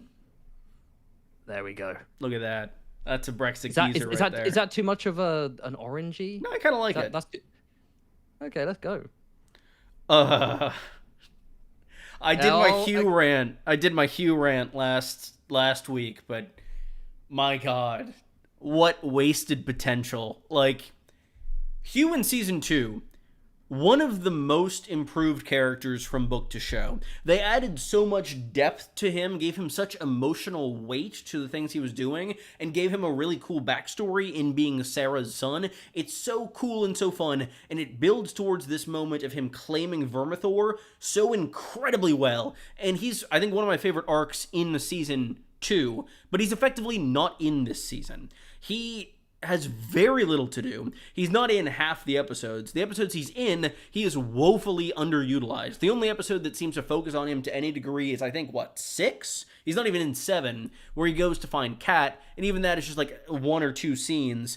And then in the 8th episode, this episode where he's supposed to be betraying Rhaenyra and playing a big role in the battle, he just runs in, hits some guys with a hammer, doesn't even find Kat until after the battle, and he and Vermithor do precisely nothing. And I think I talked about this on your stream, that the way to fix this is super easy, and you wouldn't even necessarily need to add more to Hugh throughout the rest of the season. Just make him find Kat early/midway through the battle. She's dead, surrounded by Rhaenyra's soldiers. We see the rage within him that is that bond with Vermithor well up, and he just goes berserk, and Vermithor starts doing the same thing, because he is, the Bronze Fury. There's just so much potential there, and it just pisses me off. I really like it. So I listened to the Game of Thrones podcast, and I really like the actor Kieran talking about his excellent. character. Yeah, where he's got such a different accent from Hugh. Actually, it's really interesting. We'll talk about that more in a House of Dragon accent video coming out maybe in a month. No, but yeah, the actor was about how he said that like he's inherited Jaehaerys's not just his dragon, but also his shame of Sarah. And he just gave this really interesting little monologue to the interviewers about Hugh having this like rage deep within him, and how like deep down he's a very selfish man who's like the only things he cares about are him and Kat, but like clearly he prioritizes himself over Kat, and he prioritizes the glory of wanting to make something out of his life that isn't related to his mother, which is why he became a blacksmith, right? Yes. And why he wants to claim the dragon is because this is me doing something myself, and not just living in the manse of my mother, who's very rich, but she's a courtesan and she shames me and so on. And like had such a cool read of the character, and it's like, man, he does nothing. He wasn't in this season. And when he is in it, he's cool. He's badass, and I did like him fighting with the hammer. But did you hear what Ryan Condal said about Hugh Hammer? I didn't, and I'm afraid it's going to anger me. Okay, this was for Collider, and I am a Ryan Condal defender, by the way, and I do get what he's saying, but let me read it. You also get paid by someone him. asked, the interviewer, Collider, basically was like, okay, so yes, in the book, obviously, Hugh takes part in the betrayal. He didn't do it this episode. What's that about? Ryan Condal said, ahem. Did Hugh not betray Rhaenyra by disobeying her orders, abandoning his post in King's Landing, showing up to a war to which he was not invited, parking his dragon, and refusing aid when everything went to hell? Ulf's betrayal was felt more acutely due to the direct outcome, but do not discount Hugh's own treason. Outwardly, Hugh might seem like a much more honourable man than Ulf, but this man has only ever acted out of self-interest. He never had a stake in this war or on Rhaenyra, or in this war or Rhaenyra's claim outside what suited his ambitions. And now one of the two things he cared about, his wife, is a casualty of this war. So he's saying that he kind of did do his betrayal in that he disobeyed the order from Rhaenyra to look after, to guard the dragon pit, to fly to Tumbleton, and then try and find Cat and like not help the Black Cause when Ulf flipped. That's not really a betrayal, though. Like, no, he is. It is a betrayal, but it's like not interesting compared to the book. Not oh, this guy has this deep, inferiority complex due to his class, clashing with now having a dragon, and then like Hugh had guard duty and went to check on his wife. Didn't do it. And the thing is that like I could they could have had a scene where like Ulf starts burning shit, and like that's when Daemon bumps into Hugh and is like, "Why are you here?" And he's like, "Go to Vermithor, take out Ulf," and Hugh's basically like, "Fuck you," and goes to find Cat, right? But we didn't even get that. And don't get me wrong, that wouldn't be super interesting, but like we didn't even get It'd be more. I'm feeling I don't know. It's my personal anger. I'm feeling Hugh's fury and wanting to give this an F. I don't know if it deserves that. It does not deserve an F. I don't know though, because like Rhaena, we didn't give an F because she has these emotional scenes, and there are hints of an interesting arc there. Hugh, there's just nothing. There is no arc, and it's lame compared to the book. However, I don't think anything has happened in the vacuum of the show that's ruined his character. That's like, it's kind of like the interesting stuff is probably happening next season. I promise, trust, fingers crossed. This season, he's just been like cool dragon seed man. I did like his scene with Cat when he tries to rescue her. I do too. That was a good scene. Calls him out on being like, "No, you did this for you, not for me, and you left me, and I don't want to leave with you." And you see like the fury when he's like trying to grab her and stuff. But like that's the one good scene he has. I'm thinking D-. I think let's just say D-. I think D-. D-. It hurts me personally because Hugh was one of my favorites in the second season. And you invested early. I invested did. in Old Coin. You invested in Hugh Therium, and I'm the one who I got to cash out, and I'm a millionaire now, and you've got nothing. I'm still bought in. Season 4, stocks are gonna go high. I'm gonna give him D-, just for you. Thank you. I saved him from the F because I just thought there was nothing insultingly like his character's now permanently ruined type shit. Like he could go on to be really interesting next season. Lightning round. Yes, these are the Glup shittos. Yeah. Roddy. He was cool in the finale. He wasn't a character before then. Yes, very disappointing until the finale where he was cool. I do think he is a bit of a caricature in the finale, but like I think it's okay. Him axing the kid in the face was funny enough to forgive. And I also liked that moment of like not whitewashing northerner. Basically, this is a northern barbarian. They're kind of fucked up. He did have a very simple arc, which is I want to die for the Dragon Queen, and then he died for the Dragon Queen. True. Great acting. Another delivery, book line delivered weird. I've come to die for the Dragon Queen. Yeah. It was just kind of off. I like a solid kind of like a I don't know. C. Like a C. Middle of the road. C. Middle of the road. Yeah, middle of the road. Good arc. Fun. Not much there, but like, yeah, I would have liked to have just seen him be developed throughout the season. But yeah. Speaking of Oscar Tully, disappointment. Oh my god! Because he was the goat in season 2. He was incredible. Yeah. And then this season, I mean, he does have a cool scene with Roddy where he's like, where he's like, let's turn Kristen's tactics against him. I do like him showing up at Butcher's Ball and he delivers those lines well. The line about I building need a more set out of bones. Trace's bones. That's crazy. And in the finale, like, he's there. He's He's nothing more than that. Surely it's not an F for Oscar. No, I think it's a D. I think it might be a D minus. Yeah, I think it's a D minus. I agree.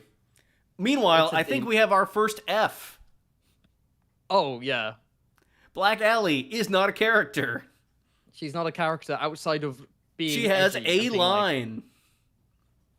Being like, what was it again? Oh, yeah. Oh, sounds boring. It's like, Well, it's right, like, that's nothing. That's not even a line. You shop at Hot Topic. We get it. Yeah. Yeah. Anything else to say, Black Allie? She's hot, to be fair. That doesn't save you from F tier.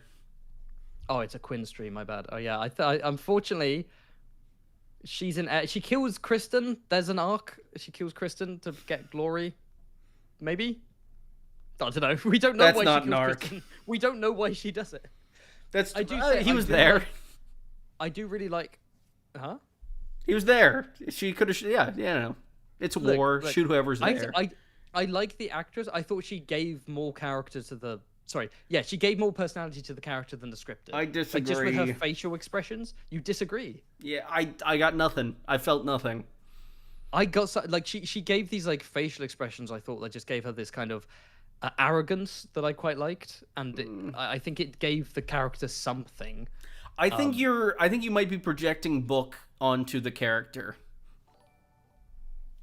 I think it's just her bedroom eyes have seduced me, to be honest. Speaking of, Simon Strong. Oh yeah, this is a weird one because this is like Jace, where it's like his arc is in season 2. Yes, and this is just a culmination of that. In this season, I mean, he survives until episode 4. No, 2. 2. You're right. I mean, so he rocks up after Fish Feed to basically be like, here's some news. And also reveal that he's interested in virile young men or whatever the fuck he said. That was such a good line. It's just such a good line. No, that was episode 2, so he survives till episode 4, right? Or no, was that also episode 2? You're right. No, that was also episode 2. Yeah. I do like the. I love the scene with him and Aemond. Yeah, that he basically is like, I'm doing the same tactic on Daemon. Immediately, I can seduce this kid too. Yeah, and I kind of like that for him, that he's not this like virulent Team Black guy. He's just like, I'm gonna do what like protects me and my family. He's not like, screw you, there's long live the queen. He's like, hey, we surrender. Let me help you out. And it sounded like he was going to say the army's just left. Yeah, you can burn it if you must. I would say B tier. Just a solid, like, good character. Yeah. 2 fun scenes. Good death. My issue is that I wanted him to have the fire and blood death of Aemond. Of the duel? That would have been so funny. Like, but the whole point is that it's like, it's Aemond giving him a pathetic death, an embarrassing death of, I'm gonna force you to fight me, and you're just gonna fuck it up, and I'm gonna kill you. I really would have liked that, and I do actually have to say, I think they didn't want to make Sir Simon Russell Beale. That's true. Do that. But I didn't like his death in the show. I actually quite liked it. I liked it as like you could see Aemon's face soften for like a brief moment. I think it's a good window into what his arc would be later this season. True. I think I didn't like the way it was filmed. I quite liked it. I thought it was a bit, I don't know, it was a bit weird and awkward, and I don't know. B feels a bit generous. B minus. B minus, just because he's not in it much, or when he is, he's goated. So, and again, the slight twist on his character where he immediately folds before Aemond is fun. Yeah, C minus. B minus. And now, sorry, you said C minus. Yeah, my bad. How could I possibly? Oh, and of course, blue. This is very, very important. It has to be blue. It does have to be blue. There we go. My bad, everyone. Thank you. We do have more. Oh my god, we have so many. These are very important. Okay, I'm not spending more than 30 seconds on each of these. Okay, Jane Aaron. I actually like her a lot more this season. Oh yeah. She's a very one-note character. But it's a good note. She's basically just she's one note, and it is just basically Imperious Ice Queen. It's cool. It's performed well. C plus. C plus. Unless you have strong feelings elsewhere. No, not really. Luther, I think I would also put as a C plus.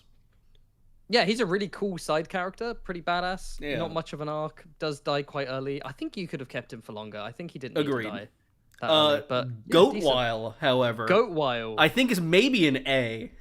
He's not an A. He's an A. He doesn't have an arc to speak of. He does. He does in terms of becoming a Rhaenyra loyal. I don't think he belongs in Ulf tier. Maybe A plus. You're right.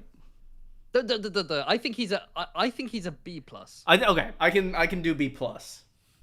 B plus because he is genuinely just a cool fucking character. Yeah, he's honestly what they've done with him. I've just loved so much, so consistently. Also, I really liked. I didn't notice it until I rewatched, but both the first episode of the season and the last episode of the season open with a scene in the keep with Orwyle, unexpectedly. Yeah, he does. He's always there. He's always scurrying around. Torrin Manderley, he's barely in it. He's in it way less than I thought he would be, which is a shame. Every scene he's in is like he's really fun comic relief. I loved his intro scene the most, probably actually, where he just kind of smugly calls out Rhaenyra, like being sneaky and hypocritical. Yeah. He kind of fell off over the season, in my opinion, though. Yeah, he did just sort of. I needed more from him. He was really fun, but he disappeared. I kind of want to rank him higher than Luthor and Jane just because I found him more entertaining as a character. I would say B minus. Yeah, I agree. I did not like him as much as I liked Orwyle. He's got that Simon Strong, where like... We can't forget that Orwyle was the one who suggested killing the Pope. Yo, he seeded that. It all goes down to him. Lady Frey, She's C? She's like a fun discount. Minus? Queen of Thorns. C minus. Yeah, she's not in it much. Her vibe of like gossip partner to Torrin is fun. C minus. C minus. Perfect. And I think that's the end of the Rhaenyra side. That's the end of the Blacks. Team Black is done with. Now we're on Team Blue. Team Blue with oh my goodness. Okay. Hightower. I'm gonna say something controversial here. I'm gonna slap you. Slap you. Season 2, Alicent. If you delete the finale, I quite like her arc of being like more despondent and more removed from power and falling out of things in King's Landing and losing everything and having this kind of awakening as to, what her life has been and what it could have been. But I think when we get to episode 8 of season 2 and season 3, her being so willing to kill her family is insane and bad to me, which is sad because I like her character in a lot of other moments. Her scenes with Massaria are fun, but like, it just doesn't track as the same Alicent to me, especially like her doing that to both Aemond and Aegon, selling both of them up the river. I could see her doing that to maybe Aemond because she thinks he is this much of a monster at this point. I don't know. Her selling Aegon up the river in end of season 2, beginning of season 3, I don't super like.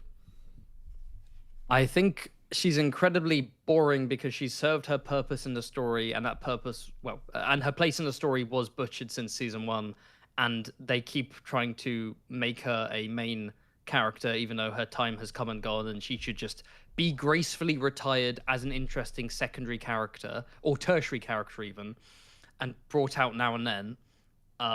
Instead of treated as like a major character with nothing to do with the writers just don't know what to do with her. In fairness, that's what George R. R. Martin did. Yeah. I mean, there's a way that you can make her more interesting than she is in Fire and Blood, don't get me wrong. But here's the thing, I kind of agree with you about season 2 in terms of... Season 2, I really like her arc until the finale. I don't, but only because I think her episode 1 to 7 arc, I would like if she were a different character in season 1. Oh, I could see that. Like That's a good point. Because her fall from power, her and Otto's kind of dual fall from power, in favor of the fiery young men taking over and realizing that they've lost any chance of puppeteering them and taking blah, blah, blah. That's cool, only if she was actively involved in the Green Council coup and wasn't basically a bystander who's going along with it, right? Like, if she were like Book Allison in season 1, season 2 is way more interesting. But instead, Yeah. it's she's treated as not having any power, and then she falls out of the power she didn't really have, and it's really boring, and it's a way to humanize her, and we didn't need it because actually, female villains are really fucking cool and can still be empathetic, like Cersei, right? Mm-hmm. So they ruined Allison season 1, season 2. It's okay, even though it's not that interesting because of what happened in season 1. Then episode 8 is stupid, and then this season, It doesn't feel like she has an arc at all this season. no, there are She's just kind moments of I having like. scenes. I kind of liked her trying to. I liked her kind of trying to manipulate Helena and desperately was trying to good. escape, and her just being a shitty mother was kind of fun. Mm-hmm. Her just kind of having this "I give up, fuck it" attitude, and like when Rhaenyra walks in, like where's the gold, and she like looks around like what the That fuck? was quite funny. That was funny, and her kind of talking to Rhaenyra about Ormond, like, oh, I don't know, here's some stuff Gwaine said about him. Like she's kind of got this "I'm done" energy, but how much more interesting would it have been if she were a deep Hightower schemer who falls out of power, then becomes and she doesn't interact with Rhaenyra at all in season 2, and then in season 3 is basically she's a hostage and Rhaenyra goes to her, and then they have those emotional moments together, reconciling, maybe having arguments, using her as a political tool. Like there's so much you could have done, Yeah. but you blew your load early with their stupid meetings in season 2, and it's just like, I don't know, man. I just like. It's not good. She didn't. I think I know where you're landing on this. There's a part of me that does feel like an F is unfair, Yeah, but I just don't think she's a character anymore. I think she's a nothing. yeah. And the actress is fantastic, just to clarify. Olivia Cook is the only reason why I don't fall asleep during her scenes is because, oh, look, it's an incredible actress. I think the thing that would lift it from an F to a D- to me is her being more active in attempting to manipulate her children this season. I really enjoyed her scenes with Helena, as you said, and with Aemond in episode, whatever that was, at Harrenhal, like her actually trying to actively scheme and manipulate him to kill him there. I don't super love that she was trying to kill him, but it was a little bit of a return to that kind of scheming Alicent throughout the season. Just not to a good or logical end. Should we go D-? I think D- is appropriate, because that's the thing. F is like And so... That's me being generous. Yeah. I think D- is good. I would say season 2 Alicent is F. I would agree, based on the finale. And yeah, based on the finale alone, and this is the aftermath of that. And with that in mind, knowing she's already ruined, it's like, okay, with the direction we're going in, let's see her take King's Landing for Rhaenyra and do this and that, and it's whatever. Like, I'm just not, Yeah. And I think it D- also symbolizes it could have been worse. And I'm sure there are ways it could have been worse. It could have been worse. But next up, other member of Team Blue, Helena. Beware the Other end of the butterflies. spectrum, I quite liked this arc. I liked her arc too. Because Helena's a character I felt like has been kind of overlooked by the show at points in the past. And it felt like for season 2, they kind of lost their handle on how her prophecy should be handled. Because she just started saying spoilers instead of being anything like mysterious or symbolic or God, yeah. unknown. It's such a bad episode. Really bad. And especially her appearing in Daemon's Weirwood vision, like, that makes absolutely no sense. Oh, she doesn't talk to Daemon once this season. No, that I don't know if that's a problem with her arc or Daemon's arc. I would say more Daemon than her, because I don't think she would seek that conversation out. Is that vision real? I feel like it's retconned at this point. I feel like Daemon does reference Daemon it references it in season episode God, 2, right? With him seeing Daenerys, which, like, I don't know, him seeing a girl in the desert with dragons, like, cool. There are dragons. There are dragons now. What's the big deal? I'd say she's way more interesting than she is in Fire and Yes. Blood, right? Fire and Blood, she's just a sweet woman who experiences grief after grief and then decides to end it, although there's a variety of reasons as to how she might have. Check out Real Helena when that drops in my channel. And in the show, though, okay, they got rid of Maelor. They didn't. Yeah, they had her be pregnant with Maelor instead of Maelor being a child who's torn apart. Which I think honestly hurts Daeron's arc more than it hurts hers. Yeah, and it's funny that, George R. R. Martin's post of course, it was one of many, and it was probably going to be more serious criticism as the posts went on. But Yes. the one about Helena having no reason to kill herself, no, I think her arc this season, But that's the very thing. tragic, I very wonder how much sad. of that was written in response to that post. Exactly. Is that as good as it is because it's a response? But it's irrelevant. I think it's Mm. a really good arc for her character. I think she's a, like I said, very depressed, autistic coded woman going through essentially suicidal ideation. It's more passive than active. She's haunted by visions. She's haunted by grief. She's haunted by a lying mother and a callous sister, and her mental state kind of phrase. We see it in her physical state even. I mean, look at the before and after pictures here. Mm. And despite all of that, she still finds beauty in life, in wildlife and bugs and the godswood, and she tries to share that with Rhaenyra. And then when Rhaenyra basically like acts like a brick wall, she goes, "Oh, you don't care for me, you don't love me, you And don't." then literally tortures her. Yeah, you don't appreciate life for what it is. And then Rhaenyra's response is, instead of being like, I need to look after my sister to get her to eat again and to help her out of her suicidal ideation, it's, I'm going to force feed you because I want you alive and I want your son alive so I can use him as a hostage. So don't die on me. And I do think the nature of her visions and how her visions link to her death, there's a way you could have made that so cheesy. Like, oh, I had a vision of jumping from the window, so I have to do that because I have to fulfill the prophecy or something. Exact remake of Tommen's death. It just flops out. But no, I really liked that she had three visions of, if I stay here, I'm an eternal hostage. My son is either dying or as a hostage, and I'll be really depressed. If I try and take a dragon, either to escape on a dragon or to join Rhaenyra, etc., I will become a horrible person. If I even if I do escape, the long night happens, which can either be interpreted as she thinks it will happen after she escapes because it will happen in the future, but she doesn't know when, and it scares her. Or we could interpret it as she's realizing that if she does escape, it changes the course of events that automatically lead to the long night or something like that. I'm not sure.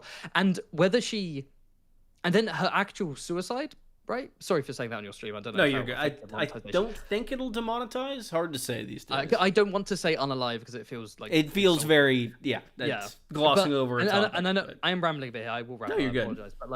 But like her embroidering her death as she's falling from the tower, we can either interpret that as that was one of her visions, and she's like, okay, here are the options set before me. This seems like the most painless, right? Or we can interpret it as her rejecting her visions and being like, I'm going to take my destiny into my own hands, and I'm embroidering it as kind of like a suicide note, basically, before leaping to my death. And she has a very the final image is romantic, capital R. It's very beautiful and ethereal, and not super realistic, right? Her corpse, but like I think it fit where they were going for. I thought it was a really, it was a beautiful ethereal performance by Fia Saban, and I thought it was considering they got rid of Maelor, and yes, probably they should have had him in retrospect, right? But if you were to not have him, the way they dealt with it, I thought really tasteful, and I do think it was more interesting than her arc in the book, which is just I'm really sad and I'm gonna jump out of a tower. Yes. Yeah. And I like that they kept the potential Mazaria influence, some allusion to that. I thought that was kind of a fun nod. Yeah. I agree with pretty much everything you said. Where do you think this, that pun not intended, lands in terms of a grade?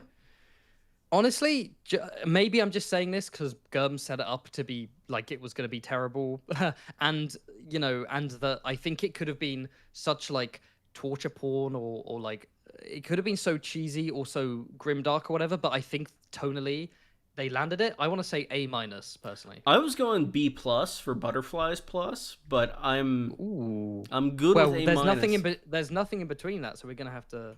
That's true. Let me think. What could improve on her arc? What could be better? Based on how things were set up before this season in terms of No Maelor, I'm not sure what could be improved. You're right. I think A minus is solid. And I do want to quickly address people in the chat saying that they think Helena's a poor representation of autism, which is that again she's not explicitly she's autistic. I use the phrase autistic coded because it is not. There are autistic elements, but it is fundamentally a sort of a fantasy kind of autism, and you could argue it's a bit cheesy that they're like the neurodiverse character is the one who has these prophetic visions. Yeah, like I do appreciate that some people might take issue with that, but Yeah, I liked it, and some people didn't. Some people like ruined since they got rid of Maylor, but like I thought she had for what it was, and that her arc basically being essentially just a suicide arc for a season. I thought they did a good job. I would agree. But next we have her husband slash brother, Aegon. And honestly, I feel very similarly on this arc. Are you making the Aegon's kiss? Yeah, because of your horrific chat box. I feel very similarly to how I feel about Rhaenyra's arc, in that, like, I think Aegon's arc was set up very well. There was some wheel spinning in the middle, and then it ended up quite good. I also feel like there were a few episodes that were a little redundant on his arc, and I also felt like it ended in a really weird place. Like, it felt like there should have been one more scene. It did feel his abrupt. Conversation with Aemond.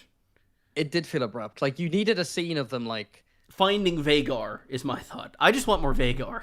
But that's going to be the premiere of season 4. It's going to be them finding Vhagar. I've actually got some really cool predictions for the prediction stream about Aegon. Like I think he's going to be doing a lot of traveling and talking. Honestly, that would be really cool. Fire and Blood.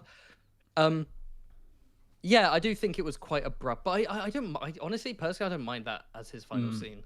Maybe I'm just enamored with him shouting "I'm alive," and it's also people saying S in the chat. We're doing grade, not tier system, so A plus is the highest you can get. In retrospect, maybe tier list would have been better, but no, because we can have pluses and minuses. And the pluses and minuses are good nuance to add to this discussion.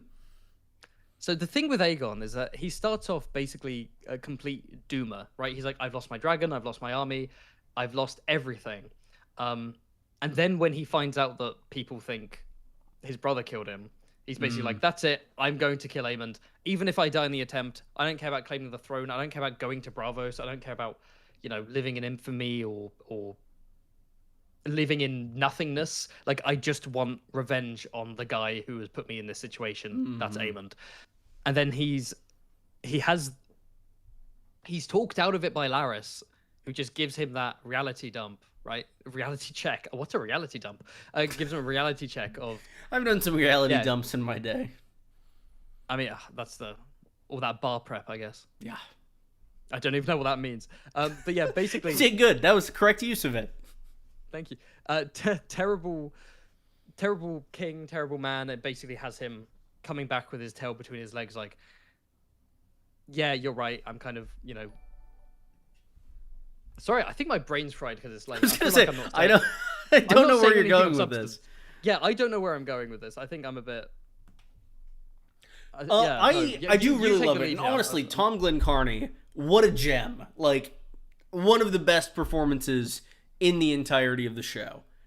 Bar none. He makes Aegon so likable considering how monstrous he is. Which is tricky at times, right? But it works for this point in his arc. It's very... I compared this to Jaime Lannister in a video earlier this season. Because this is kind of the Jaime arc of House of the Dragon. With like a character who starts out so terrible, who is also in a romantic relationship with his sister, ultimately being like torn down by some grievous physical wound and having to figure out who he is removed from the trappings of power and then kind of building back up. It's really good and really interesting. And I think I am talking myself into maybe a higher grade that I came into this with. Yeah, no, he is remarkable. I don't know how much of it is the performance elevating him, but yeah, grinding the character down, building him back up. He goes through the kind of the Doomer arc, and then he kind of finds... That's what I was trying to say. That he almost finds a kind of a temporary sense of self after Larys talks him down. But it isn't, oh, I am the king and I must take the throne. It's, no, I am the king and I want the histories to know that I died the king and was not ignominious. Oh fuck! I nearly got it. That was close. Ignominiously killed by my brother, and that's why he does his whole suicide by cop. Right? He's like, I'm gonna go down fighting. Doesn't care about taking the throne. It's just about let the histories know that I went down with sword in hand as a king. Right? And again, his whole arc is just. It's a tragic comic arc. It's depressing, but he is really funny. And it is very Martin, I feel like, in like the tragic comedy elements. I think it's an A. I don't think it's an A+. Yeah, I think it's an A. I'd say it's like a A minus or A, in my opinion. I would say if you didn't have the Sunfire and Harrenhal scene, it's like a B plus arc. But then the Sunfire scene elevates it to what a great way to end the arc of he accepts himself as king, but now he has the means by which to take back his power, and he just kind of he's just got this kind of that like insane laugh he gives felt so natural. Yeah. It didn't feel cheesy, it didn't feel stupid. And I then loved the he's bringing scene at Harrenhal. There were logical elements and like plot pacing elements of it that I didn't love. What grade did you give it again? My thought was A or A minus. I want to go A minus. I would agree with that. There we go. I don't know And why it's also performance is like A plus by a mile, yeah, but it's so good. And my only criticism of Aegon is like I think he's fucking great in season 2. I think he's great this season. Season 1, however, season 1, I still can't go over how they kneecapped him with the child fighting pits and stuff like that. It's so dumb. Yeah. Like this could be on course for perfect character if it weren't for season 1, which you could say about a lot of characters to be fair, but true. Well, I do have one quick thing to say. Sure. I'm alive. I'm glad the soundboard's getting more used these days. Let's move on. Let's do Thailand first because I think there will be less to say. The goat. The goat. I think S or A plus or whatever. No, I think Thailand. I liked his stuff in the first episode. Him kind of being a voice of reason in the battle and needing to get his feet under him that way. His survival is kind of baffling, but I think they run with it well. I like his added dynamic to this camp with Aegon, and his scenes in episode 7 are incredible and like make me like him so much more. And he's one of my favorite characters in Fire and Blood, and I'm glad it is a very different direction. He's imprisoned and being tortured by Rhaenyra at this point in the books. I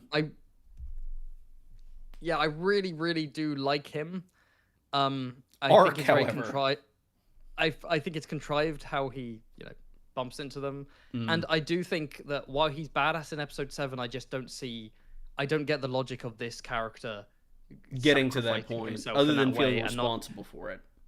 Yeah, and I don't quite buy it, even though it's a cool moment for him. I think it's, I would say like mid-low B minus, maybe. B minus, just because he had individual scenes that were so cool. I think I'm gonna go with B minus with you. However, Larys Strong. I'll let you lead the charge because for some reason I lost my ability to speak when we were discussing Aegon. I'll help you regain that. Larys Strong used to be a character in House of the Dragon. He's very well acted. I really like some of his scenes. I really like his dialogue.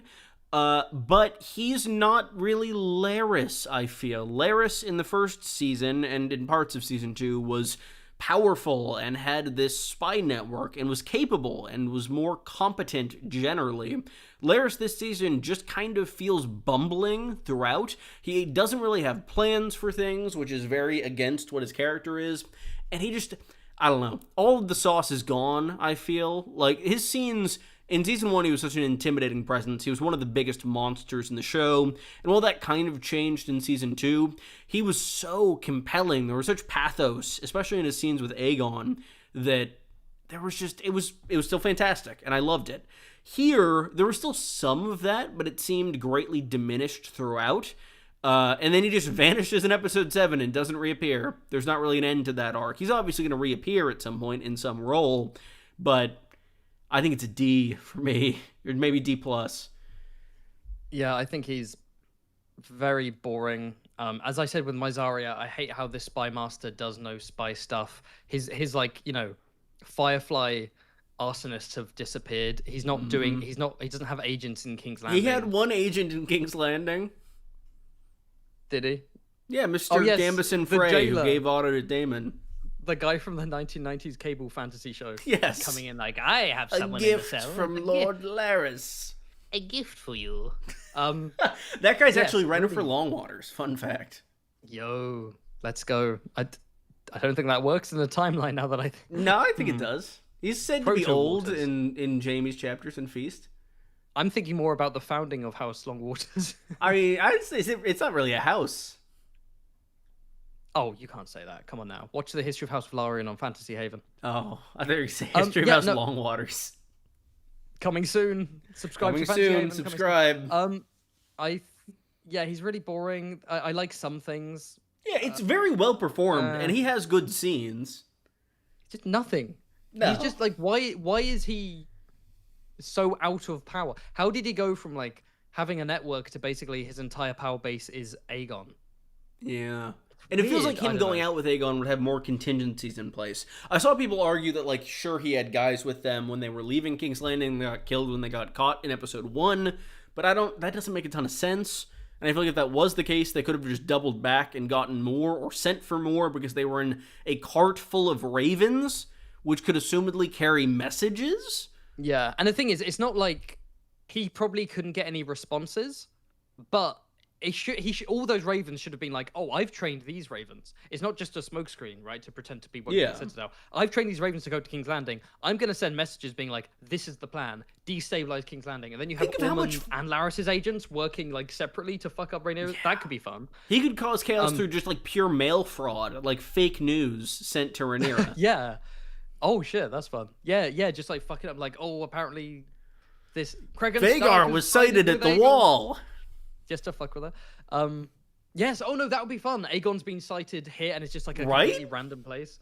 And they're Yeah, literally in a oh. cart of ravens. It's exact. They I have know. it. It's all That'd be so there. cool. He had forged letters like Cregan. A message from Cregan Stark. Your Grace, Aegon has flown. Not flown. Sunfire's dead.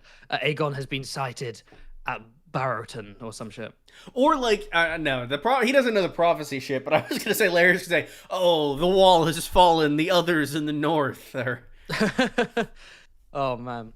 Just D. to make Rhaenyra sound insane when she sends out like a letter to everyone being like, "The long night is here." Yeah. So what do you think? D or D definitely plus? I don't know. I don't even think he deserves the plot. Just a D. I agree. It's D. The only reason it's not D minus is I like when he was like, pretending to be You're a herbalist. terrible man. And that scene's great. That That's the scene is best excellent. That's the reason I was thinking maybe plus, but one scene alone cannot lift him. Yeah. We got Aemond next. What do you think of Aemond?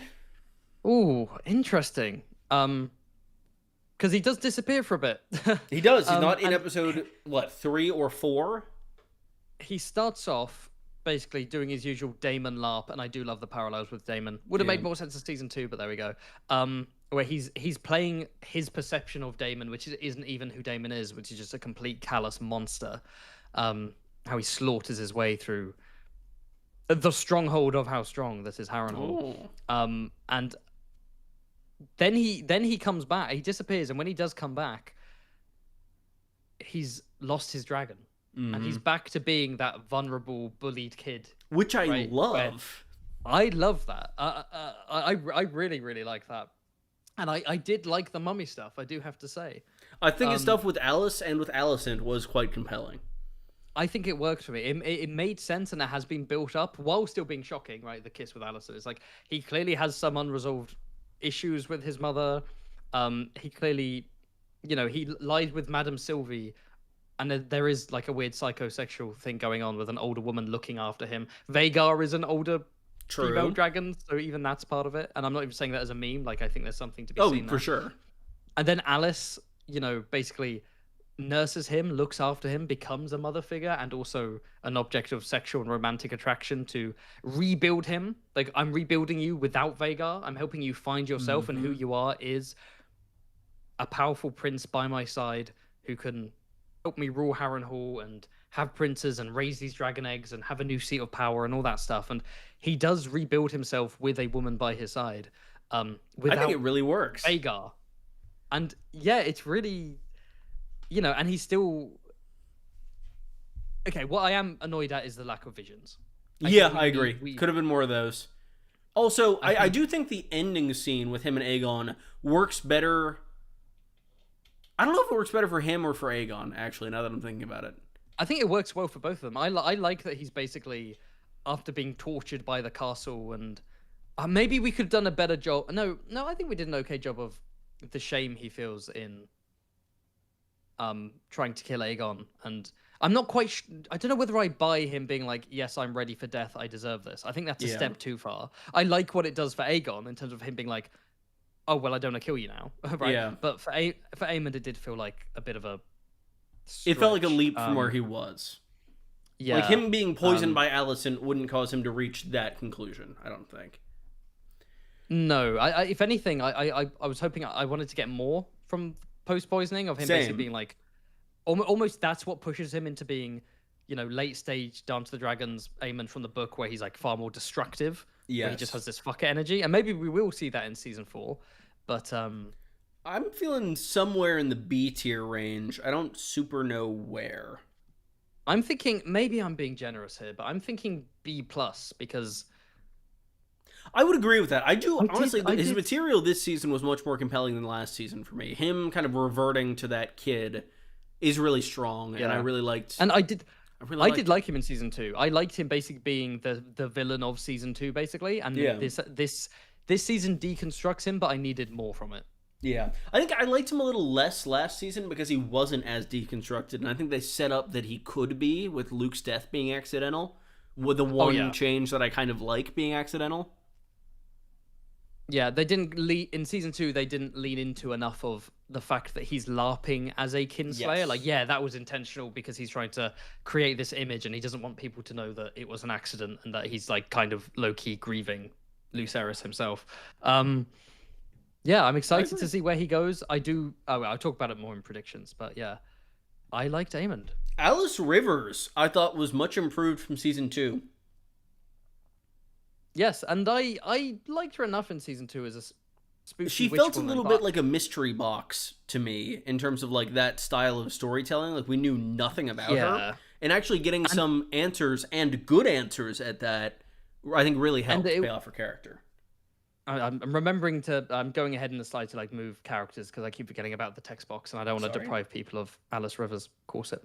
And I'm being serious there because the costume change is really interesting. With her. She's more open. It's like early on, obviously, she's still got that kind of what is she kind of like the equivalent of a maester? She's like a herbalist. She's a healer. I think she's a wet nurse in Fire and Blood. Yes. And she's a common-born bastard. At least that's what people think she is, right?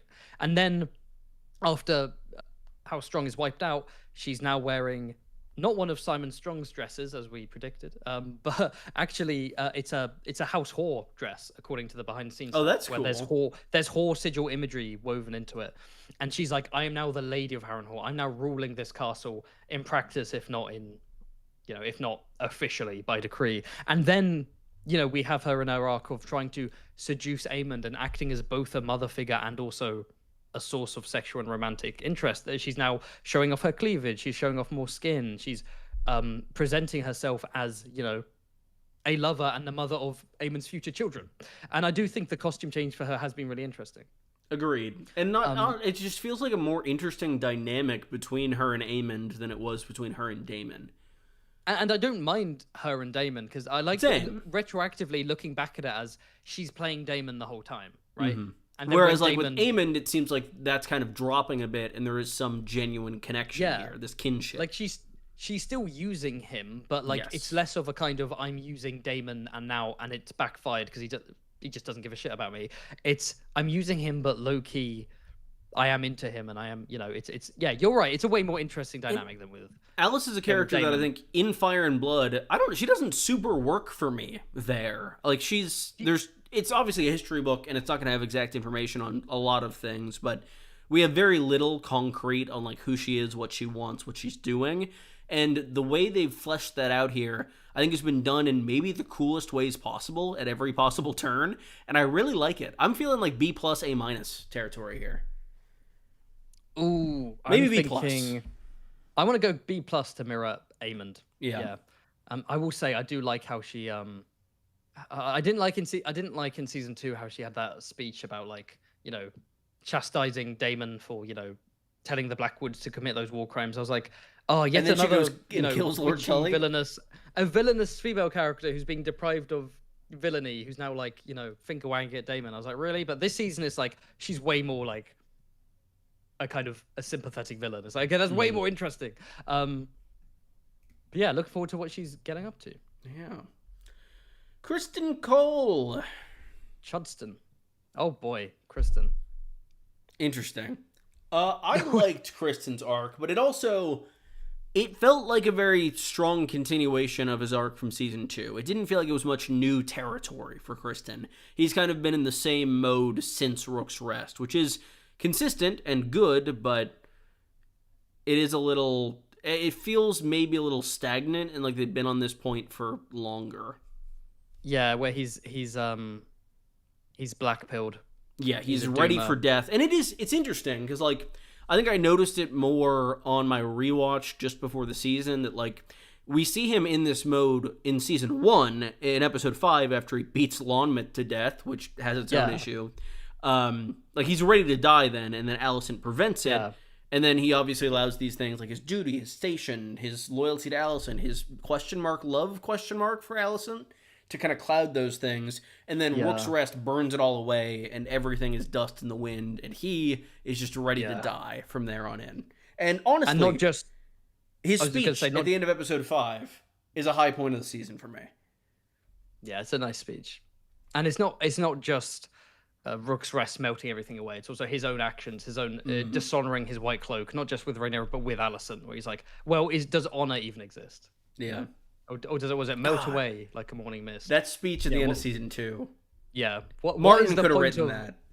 What is the point of anything? I'm fed up of like I said, kind of that Jamie thing, kind of all these oaths that make you swear and swear. And he's fed up of being used, sexually used by Rhaenyra and then politically used by the Greens. And when Gwain's like, you can come and serve House Hightower. And he's got that look in his eyes where he's like, no. And he says it later, I don't want to be in service. Like, I want to die and I'm going to go out serving one person, and that's Kristen Cole. And I want the histories to remember me as the badass warrior who went down fighting at this point. His whole arc from season 1 onwards is super, super messy.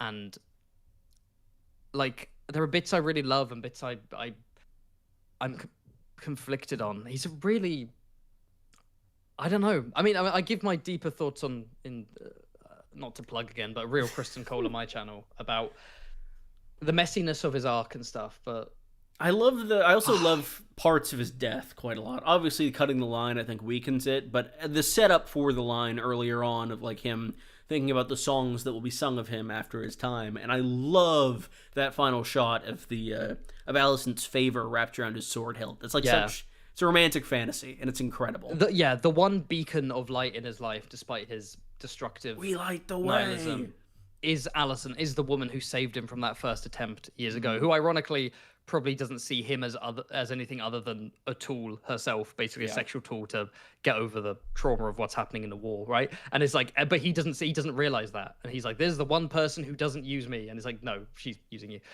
But I know I've always found him quite lackluster, and I've always wanted so much more from him. It feels very Ice and Fire to me. I really like it, but also it's one of those things. It's maybe too consistent. I don't know.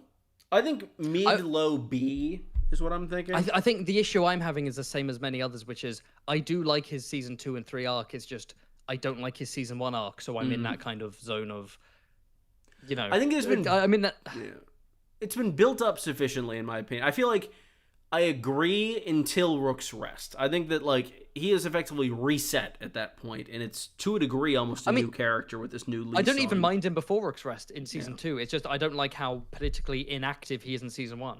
That's what I don't like. Especially since all of the references to him in Ice and Fire are all like him playing the Game of Thrones and being terrible for it. Kingmaker. That's what's cool about him. He's the Kingmaker. He's the common-born son of a steward who rises high and is responsible partly for the war, and it's mentioned that like people who don't like him view him as someone who tried to control Aegon as a puppet, and that's why he raised him, right? And it's like in the show he just goes along with the coup like Alicent because he's like, oh, I might as well. Like he's not involved in it, and it's just I don't know. I can't get season 1 out of my head and the stupid murder scene with Joffrey. But yeah, this season I think,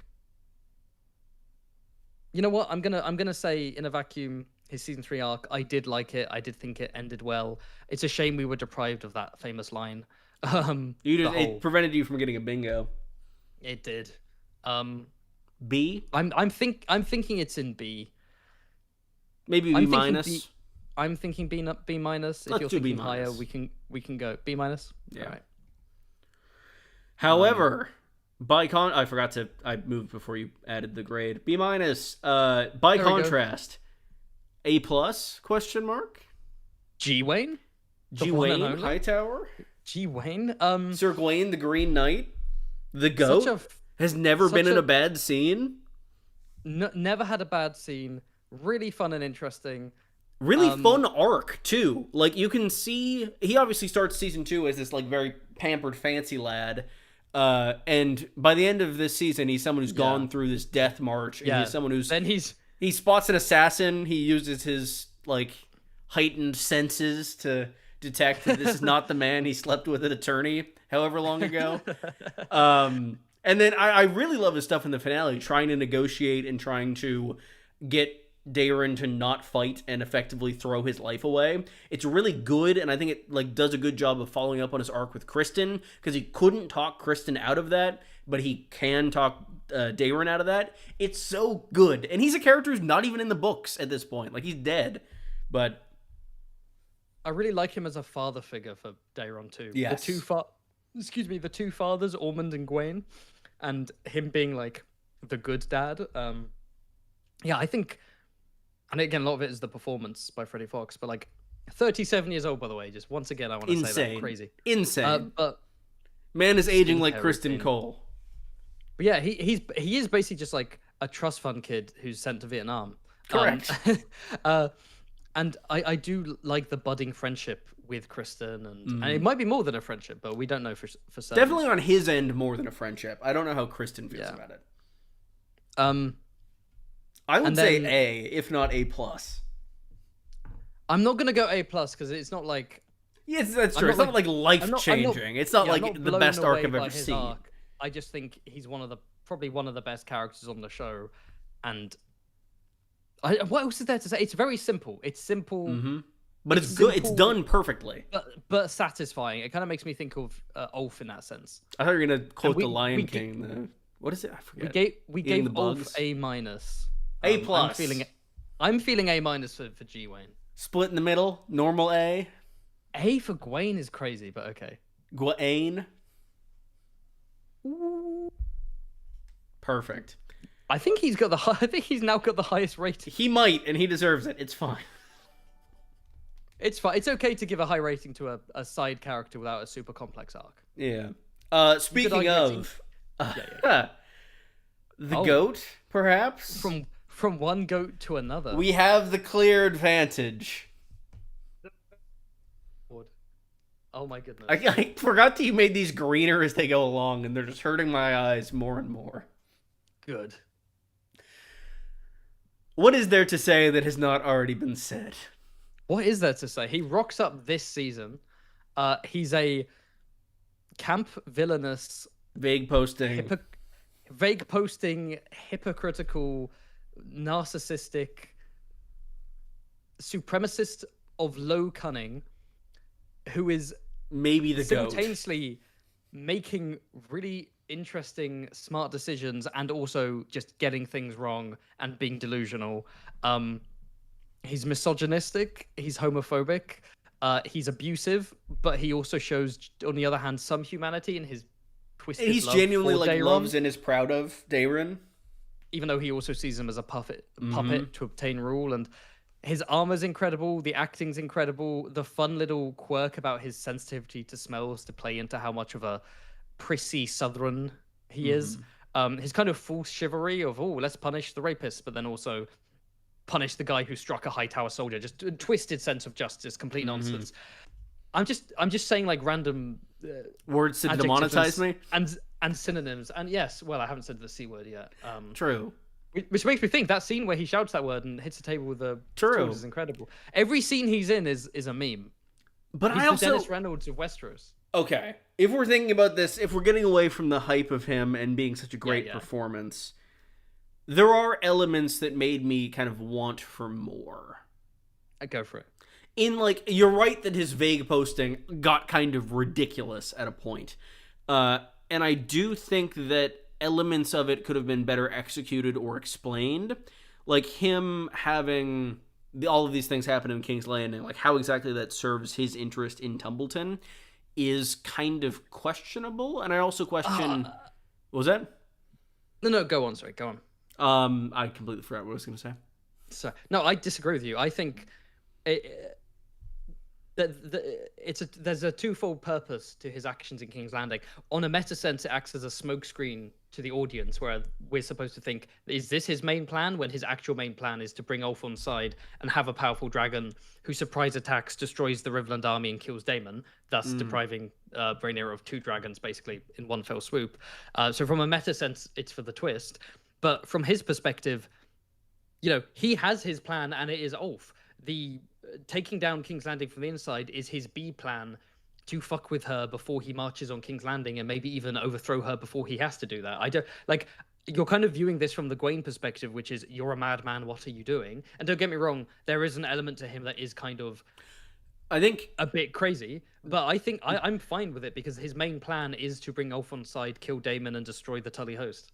The other element of his plan, though, that I think is often overlooked in the context of the full season, and is a thing that happened and could have gone incredibly wrong in a billion different ways, is fake Daeron. But to be fair, fake Daeron was always, like, it was basically a Hail Mary to perform a Hail Mary. It was a way for him to buy 1 to 2 days to seize a poorly defended market town, to then plan for the future. It was basically a mad kind of plan of, take the hostage, they're going to find out it's a hostage very quickly. In that time, we're going to take Tumbleton before we get burnt to a crisp, and then we work out what happens from then on. He's very much, he's on Adderall, basically. Yes. This man's high as hell, and he's like... But it's also, to a degree, it feels like there were other ways that he could have achieved that goal that were a lot more possible to not instantly blow up in his face. Like what? I'm not sure. I'm just sure they exist. Because Daemon said, give me Daeron, and he gives him Daeron. That's it. There's no plan. Like, the only criticism I have of the fake Daeron plot is, why does the fake Daeron have bleached white hair when the real Daeron doesn't? That's stupid. But that's less of an Ormond issue and more of just a kind of, what are the writers doing? That's more of a, like, I'm just a bit confused. That feels more like their original plan was for him to have Targaryen hair, and then they changed their mind, but they didn't think about how that affects the fake Daeron. And then another thing to say about Ormond is, in terms of his arc, it's not much of an arc, but it is in a sense that by the end, basically, this, smug, delusional, self-loving perfectionist, everything blows up in his face as a result of his own actions, as a result of his own hubris, as often happens with many fictional characters, right? He believes himself a genius and thus thinks his plan will go off without a hitch, which ends up in him relying on the timeliness of a drunk. He doesn't respect Daeron or Gwaine enough to tell him his secret plan, which leads to them freeing Corlys, so he loses a hostage. And he abuses Ulf, who he thinks as a disgusting commoner and a tool, which leads to his ultimate death, right? So it's like his downfall and the collapse of his plan is due to his own hubris in a way that I think is realistic and isn't goofy. And I don't, as much as I meme about the vague posting, I do think it's within character that he just is like, I'm not telling Daeron because he's a young lad and he doesn't need to know, and I'm not telling Gwaine because I don't like him. It just seems like him and Roxton were the only ones who knew. There were also issues with the show's framing of it at points specifically. Like the scene where it cuts away, like after Gwaine saves them from the assassination attempt, and then they're talking by the window, which is a scene that I liked and reminded me of Game of Thrones, people talking at windows. Like it seems like in that moment he's going to tell Gwaine his plan, because he would, and it seems like he would trust Gwaine after saving his life, and like clearly Gwaine is on side at this point and a competent person, clearly. And then it just cuts away, and assumingly he's being told the plan, but then when we get back to them in episode 8, he doesn't know the plan, so it just did he just like walk away, or it's just I'm with you. That's kind of stupid. bizarre. It's funny to imagine that he just walks away again, but yeah, that jumps out the window. That was very silly. I do agree. That moment's silly. I think so. I think it'd be an A- for me personally. For me, he's like genuinely like maybe A+. I just don't have many criticisms of him. I think all his scenes are great. I think his arc's fun. I think his ending is fun. I think even the comedic nature of his death, I think, suits a camp I villain. agree with that. Even if I don't like the tone of whiplash that comes after, but that's not related to Ormond. That's related to, that's the story thing. I guess that means it has to be A, right? If you're A-, I'm A+. I suppose.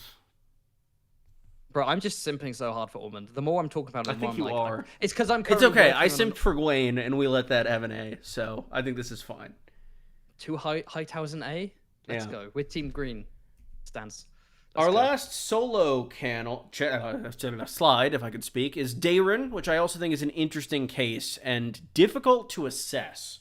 I liked every scene that he had. I just felt like he didn't really have anything to do, and he didn't really display any concrete character traits other than just kind of being a good lad and wanting to do his best. And there were elements of like, yeah, he wants to fight, which makes sense. That is very in character for him. He obviously is very kind of young Griff-esque in a lot of ways, which I do really enjoy. But he just didn't really have anything to do. This was very much the Ormond show, and I think that Dayron kind of suffered for that, in that, like, his arc did not get as much focus as compared to his uncle. I am interested to see where they take him next season, if indeed he's alive, which is, I guess, ambiguous, which is another big issue that I have with it. And I do think that, I mentioned earlier that I think cutting Maelor hurts his arc more than I think it hurts Helena's, because I think the burning of Bitterbridge and having that moment of Dayron snapping and wanting vengeance for his little nephew is a great moment and adds more dimension to a character that I think could use it and otherwise might come up as just kind of generic fantasy boy. He's a good lad. He's a good lad. That's about it. He's a good lad. I wish he probably needed more scenes of standing up to Ormond. Maybe over the season He needed like, a stands scene of more standing and up to more. Ormond. Say that again? He needed one scene of standing up to Ormond other than like the one line in the Corliss scene. Yeah, the one. Yeah, you're right. We need it needed to be increasing as like he almost becomes more confident, being like, "Hold on, you're naming me king. I'm the king. I'm the one with the power." And when Gwaine comes back, maybe he like that's where he gets the burst of confidence from. Or like from in the father battle, figure who treats him something well. happens. Like Oh, he takes a you stand can't- to some degree to assert himself against Ormond and get you away. can't just expect a character to do something. Come on. True. I don't know. Yeah, he's fine. Great. I like If the he did- performance, and I have high hopes for season 4. Yes, and I also think now that he's out of Ormond's shadow, let's see him being an actual character. Also true of John Roxton.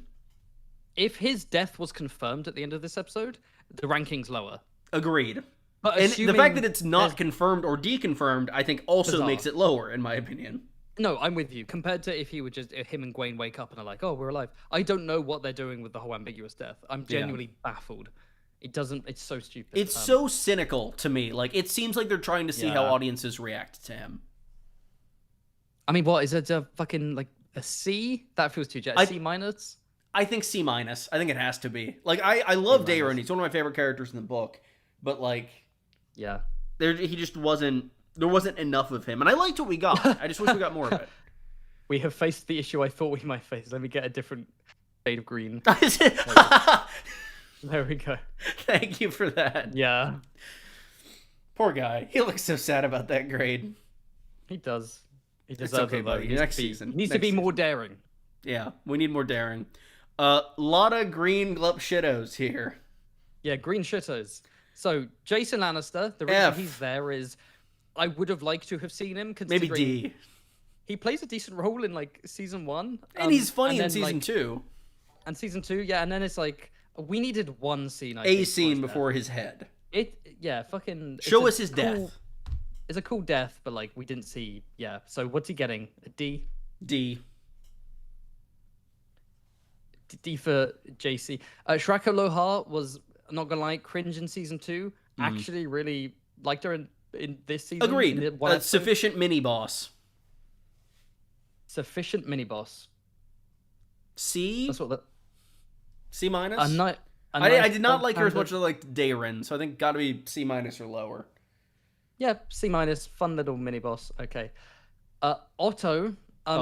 This is because again, this isn't season 2. This is season 3. Right? So Yeah. it's like he just appears to basically wrap up a loose thread. And I appreciate that he does act. I like his scene, but I it's don't only know. one scene.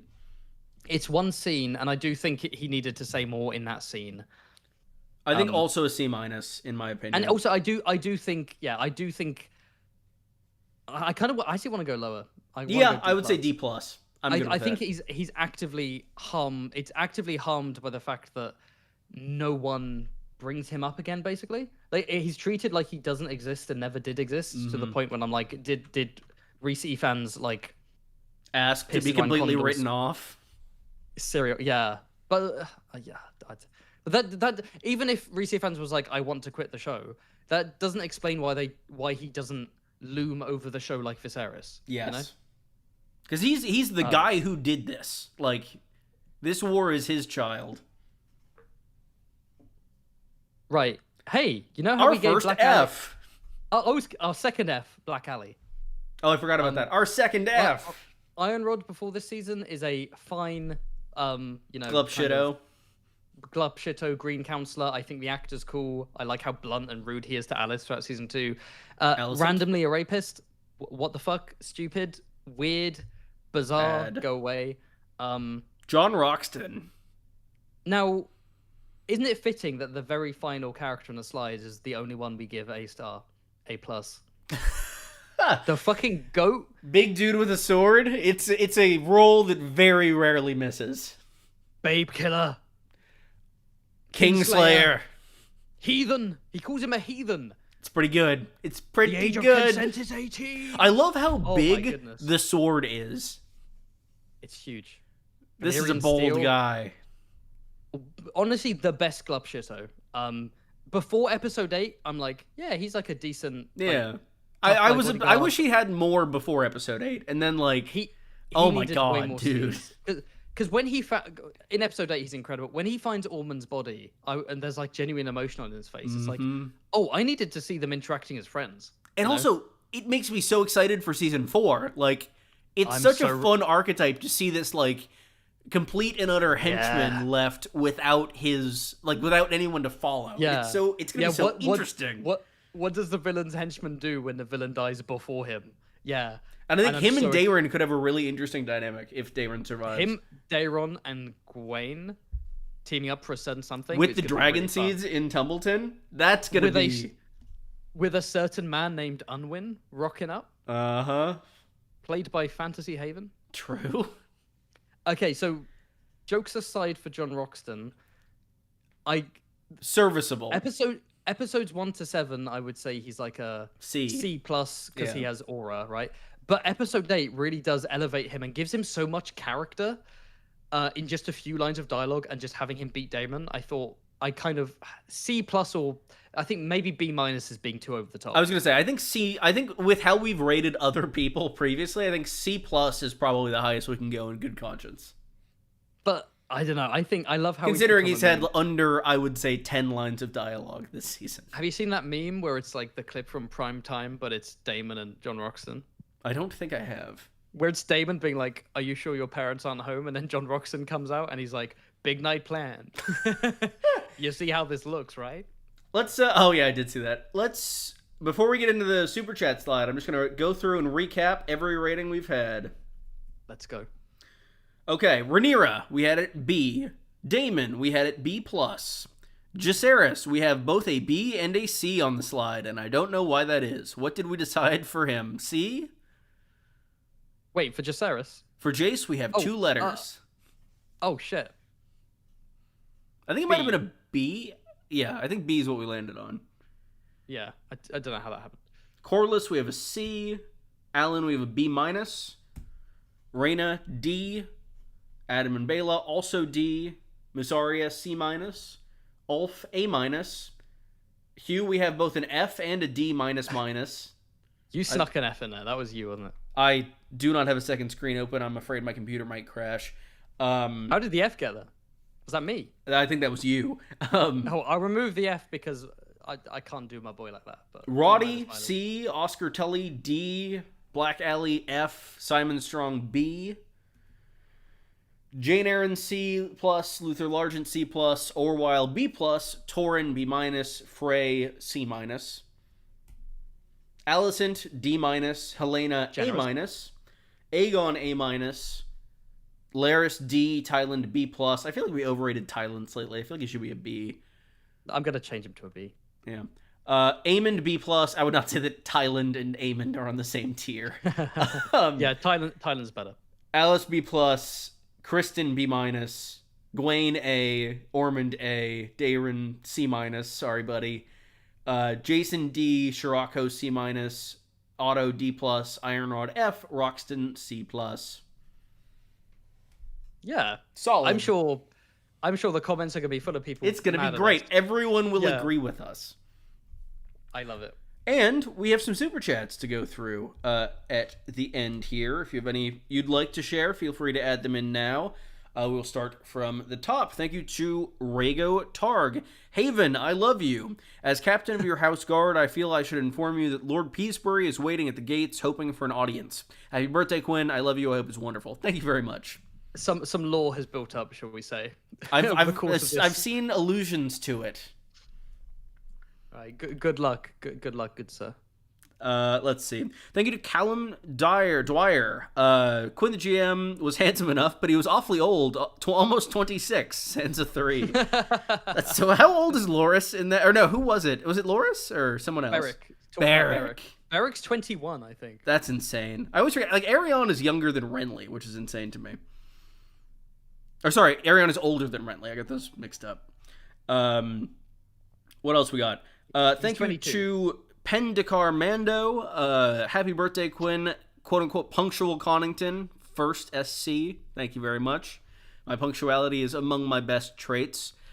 What else we got? Thank you to Julian Kerr. Want a Torin Manderly trident to lead the 7 who rode like a badass. That would be cool. I don't think it'll happen with the direction of the character in the show, but hopefully. Yeah. Because there is another Manderly in the book who is involved in that.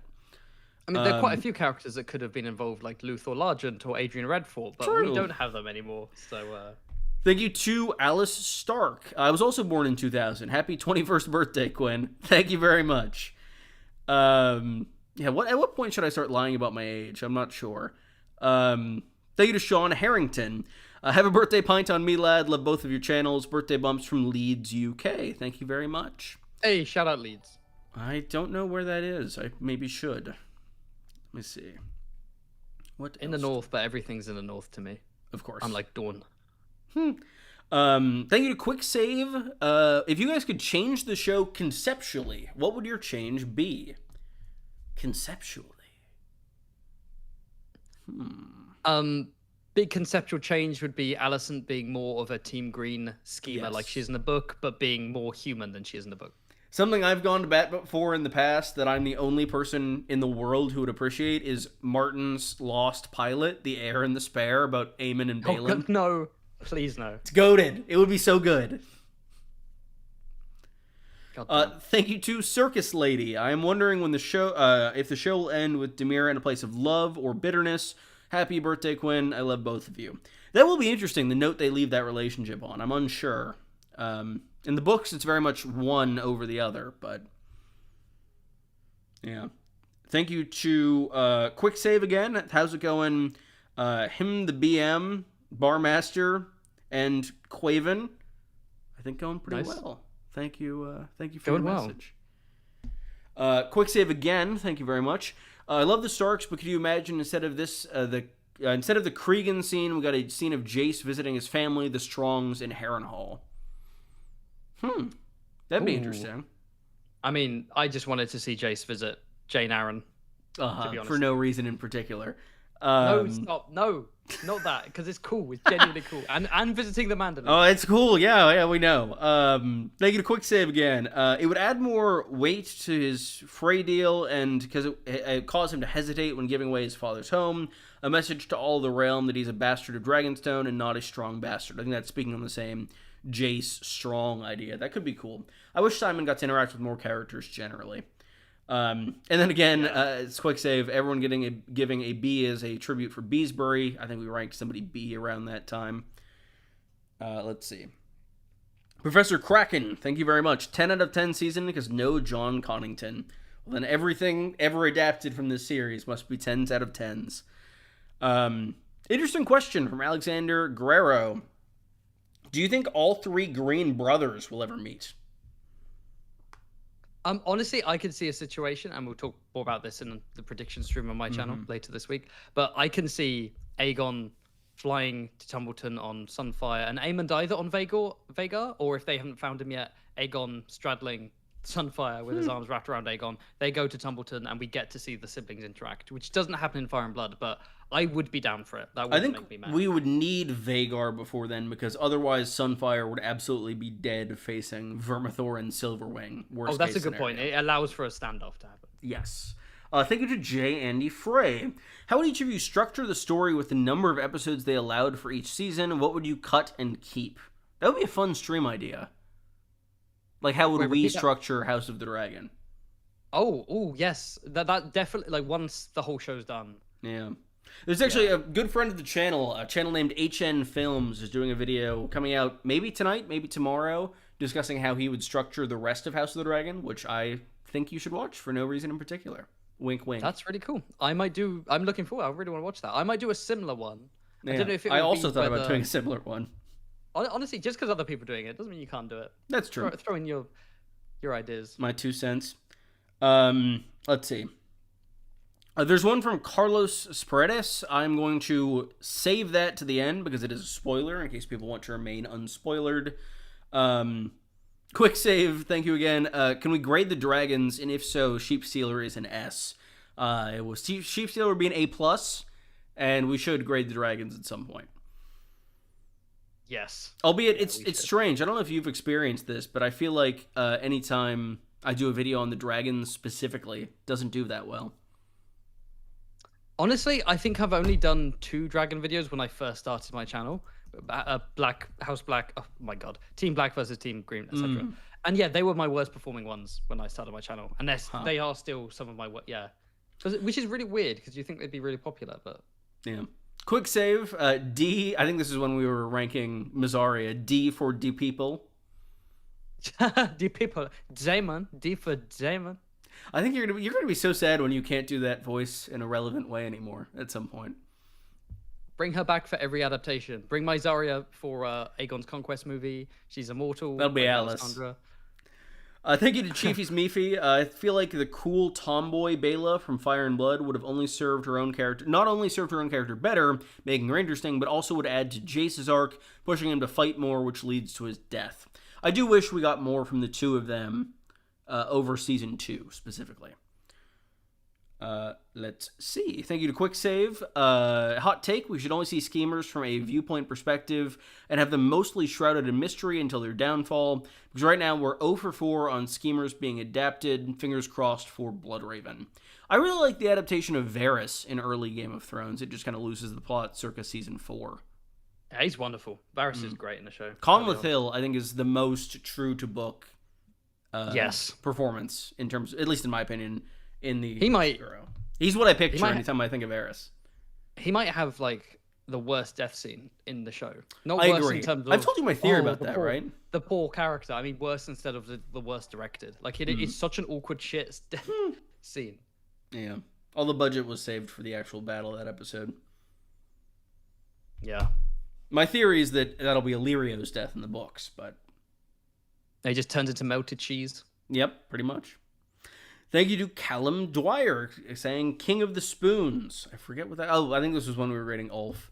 And thank you to Azor So High. Do a reaction stream to a Mog of Jester and Foyd. I don't know what that is. I don't know any of those words. I'm 26 now. I'm old. Come on, Unc. It's all those videos where it's like, you know. Oh, I think I've seen those on TikTok. All the. It's all like the Ice and slang, Fire like, with like the newfangled language. Ned, why are you mewing? That's something like that. Stop frame-mugging me. Thank you to Julian Kerr. I think Kat dies from smoke inhalation, and that's why she's so clean in death. I could see that, Yeah, but also Yeah, that's ridiculous. Her corpse is just perfect. no Also sign of surrounded by injury. soldiers. She got surrounded by soldiers who shoved her in smoke for 5 minutes and then walked away. Yeah, that seems reasonable. Thank you to Callum Dwyer. I love the scene where Roddy warged a pit bull in the middle of Tumbleton. Mauling a toddler. Let's see. God damn. Thank you to Quick Save. Allison is S tier as Team Black's strongest warrior. True. Thank you to Liam Harvey. Happy birthday, Quinn. Thank you very much. I appreciate all the birthday messages today. Let's see. Thank you to Lord Baratheon. Aegon in the show feels very book Theon pre-Reek. That's a really good point of comparison. I think you're absolutely right about that. I need to reread Clash. I like Theon's chapters a lot. And we have different opinions on the prologue, which is quite fun. Yeah, that is true. I forgot about that. We should discuss the books on a stream at some point. Well, I'd have to read them first. But... That is true. So we'll give you a few days on that. Oh, yeah. Thank you to Utrecht Gridler. How long do you think a unified Greens Blacks would have lasted trying to upstart a new old Valyria and Essos instead of ruling Westeros? Frustrating. So like united, if they could like kind of restart the old empire, that would be interesting. They do have a lot of dragons. I think it'd be a question of like where would they base that from because Valyria is now gone. I'm just imagining Daemon and Aemond leading the charge on that. Oh, for sure. And no one else giving a shit. Thank you again to Chiefies Mifi. Gawain is such a fan favorite. Love his arc. Calling it now. He survives the dance and ends up as a little spoilery thing, which I will not quite say, a certain role at the end of the war. And I could see that as well as an arc for him amongst a larger group. Let's see. Thank you to Matthew Washbrook or Ashbrook. The W's in Matthew, not Ashbrook. None of Team Black ever met Daeron. Only Allison met him once? ? And knew about his hair. Ormond thought dyeing fake Daeron's hair would make it more believable. I do think that's true. I just question, bleach in an army camp. I kind of sorry, go on. No, go ahead. I was just gonna say I almost imagined it as like maybe he had the fake Daeron as like a body double for the march, and then he decided to improvise. Yeah, the thing that breaks that for me is Tessarion, because like if just leaving Tessarion with the army doesn't make a ton of sense. Yeah, like we just needed one line of Daemon being like, I'll send the Dragon Keepers for Tessarion. Yes, the Dragon Keepers will escort the dragon down. Well, we talked about this in a previous stream. We'll put him in the dragon wagon. I forgot about the dragon wagon. Cram him in the dragon wagon. This was from the episode 3 stream. Yeah. Thank you to This Is Not Pioneer 10. Happy birthday, Quinn. Longtime fan, not my first time super chatting. Hi, Haven. How are you? Both of you forgot about Garibald Grey.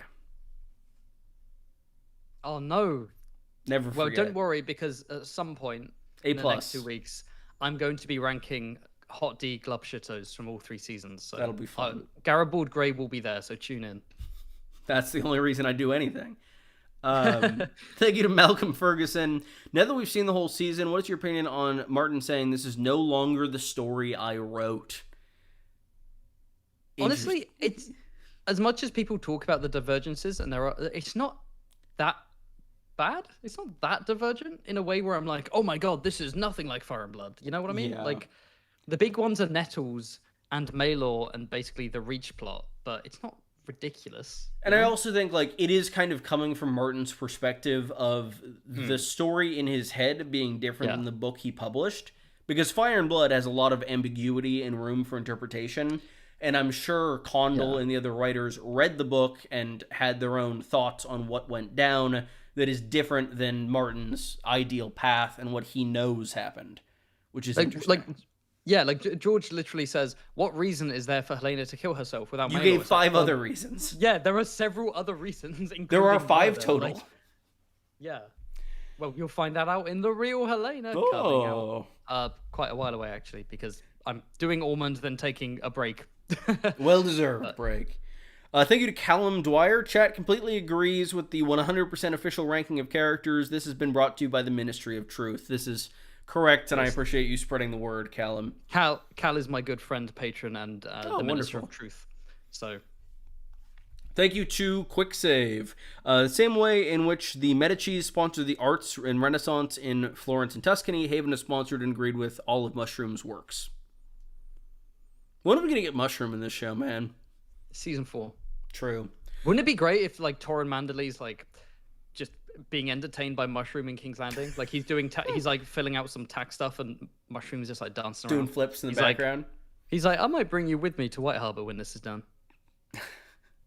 Thank you to Lady Leah02. Happy birthday, Quinn. I start 2L tomorrow, so you're having a better night than me. I'll never forgive the show for doing the Verminator so dirty. I do wish we got more Vermithor in general. He's one of my favorite dragons, and good luck to you with 2L. Personally, 2L, I think, was my favorite year of law school, so I hope you enjoy it. And then... Oh, yeah. Quick save, thank you. Here's a $5 for Quinn to teach Haven how to read, so Haven can finally read the books. Also, hope you have a good birthday, Quinn, you old-ass 2000s-er. Thank you very much. It has been a very good birthday. And it's nice. I feel like with birthday being on Sunday, I did like a bunch of birthday stuff throughout the weekend, and then I can stream with all of you, and it's quite fun. I hate the phrase old-ass 2000s-er when I was born You in were born in the different 1900s. century. I was born in a different 19? century altogether.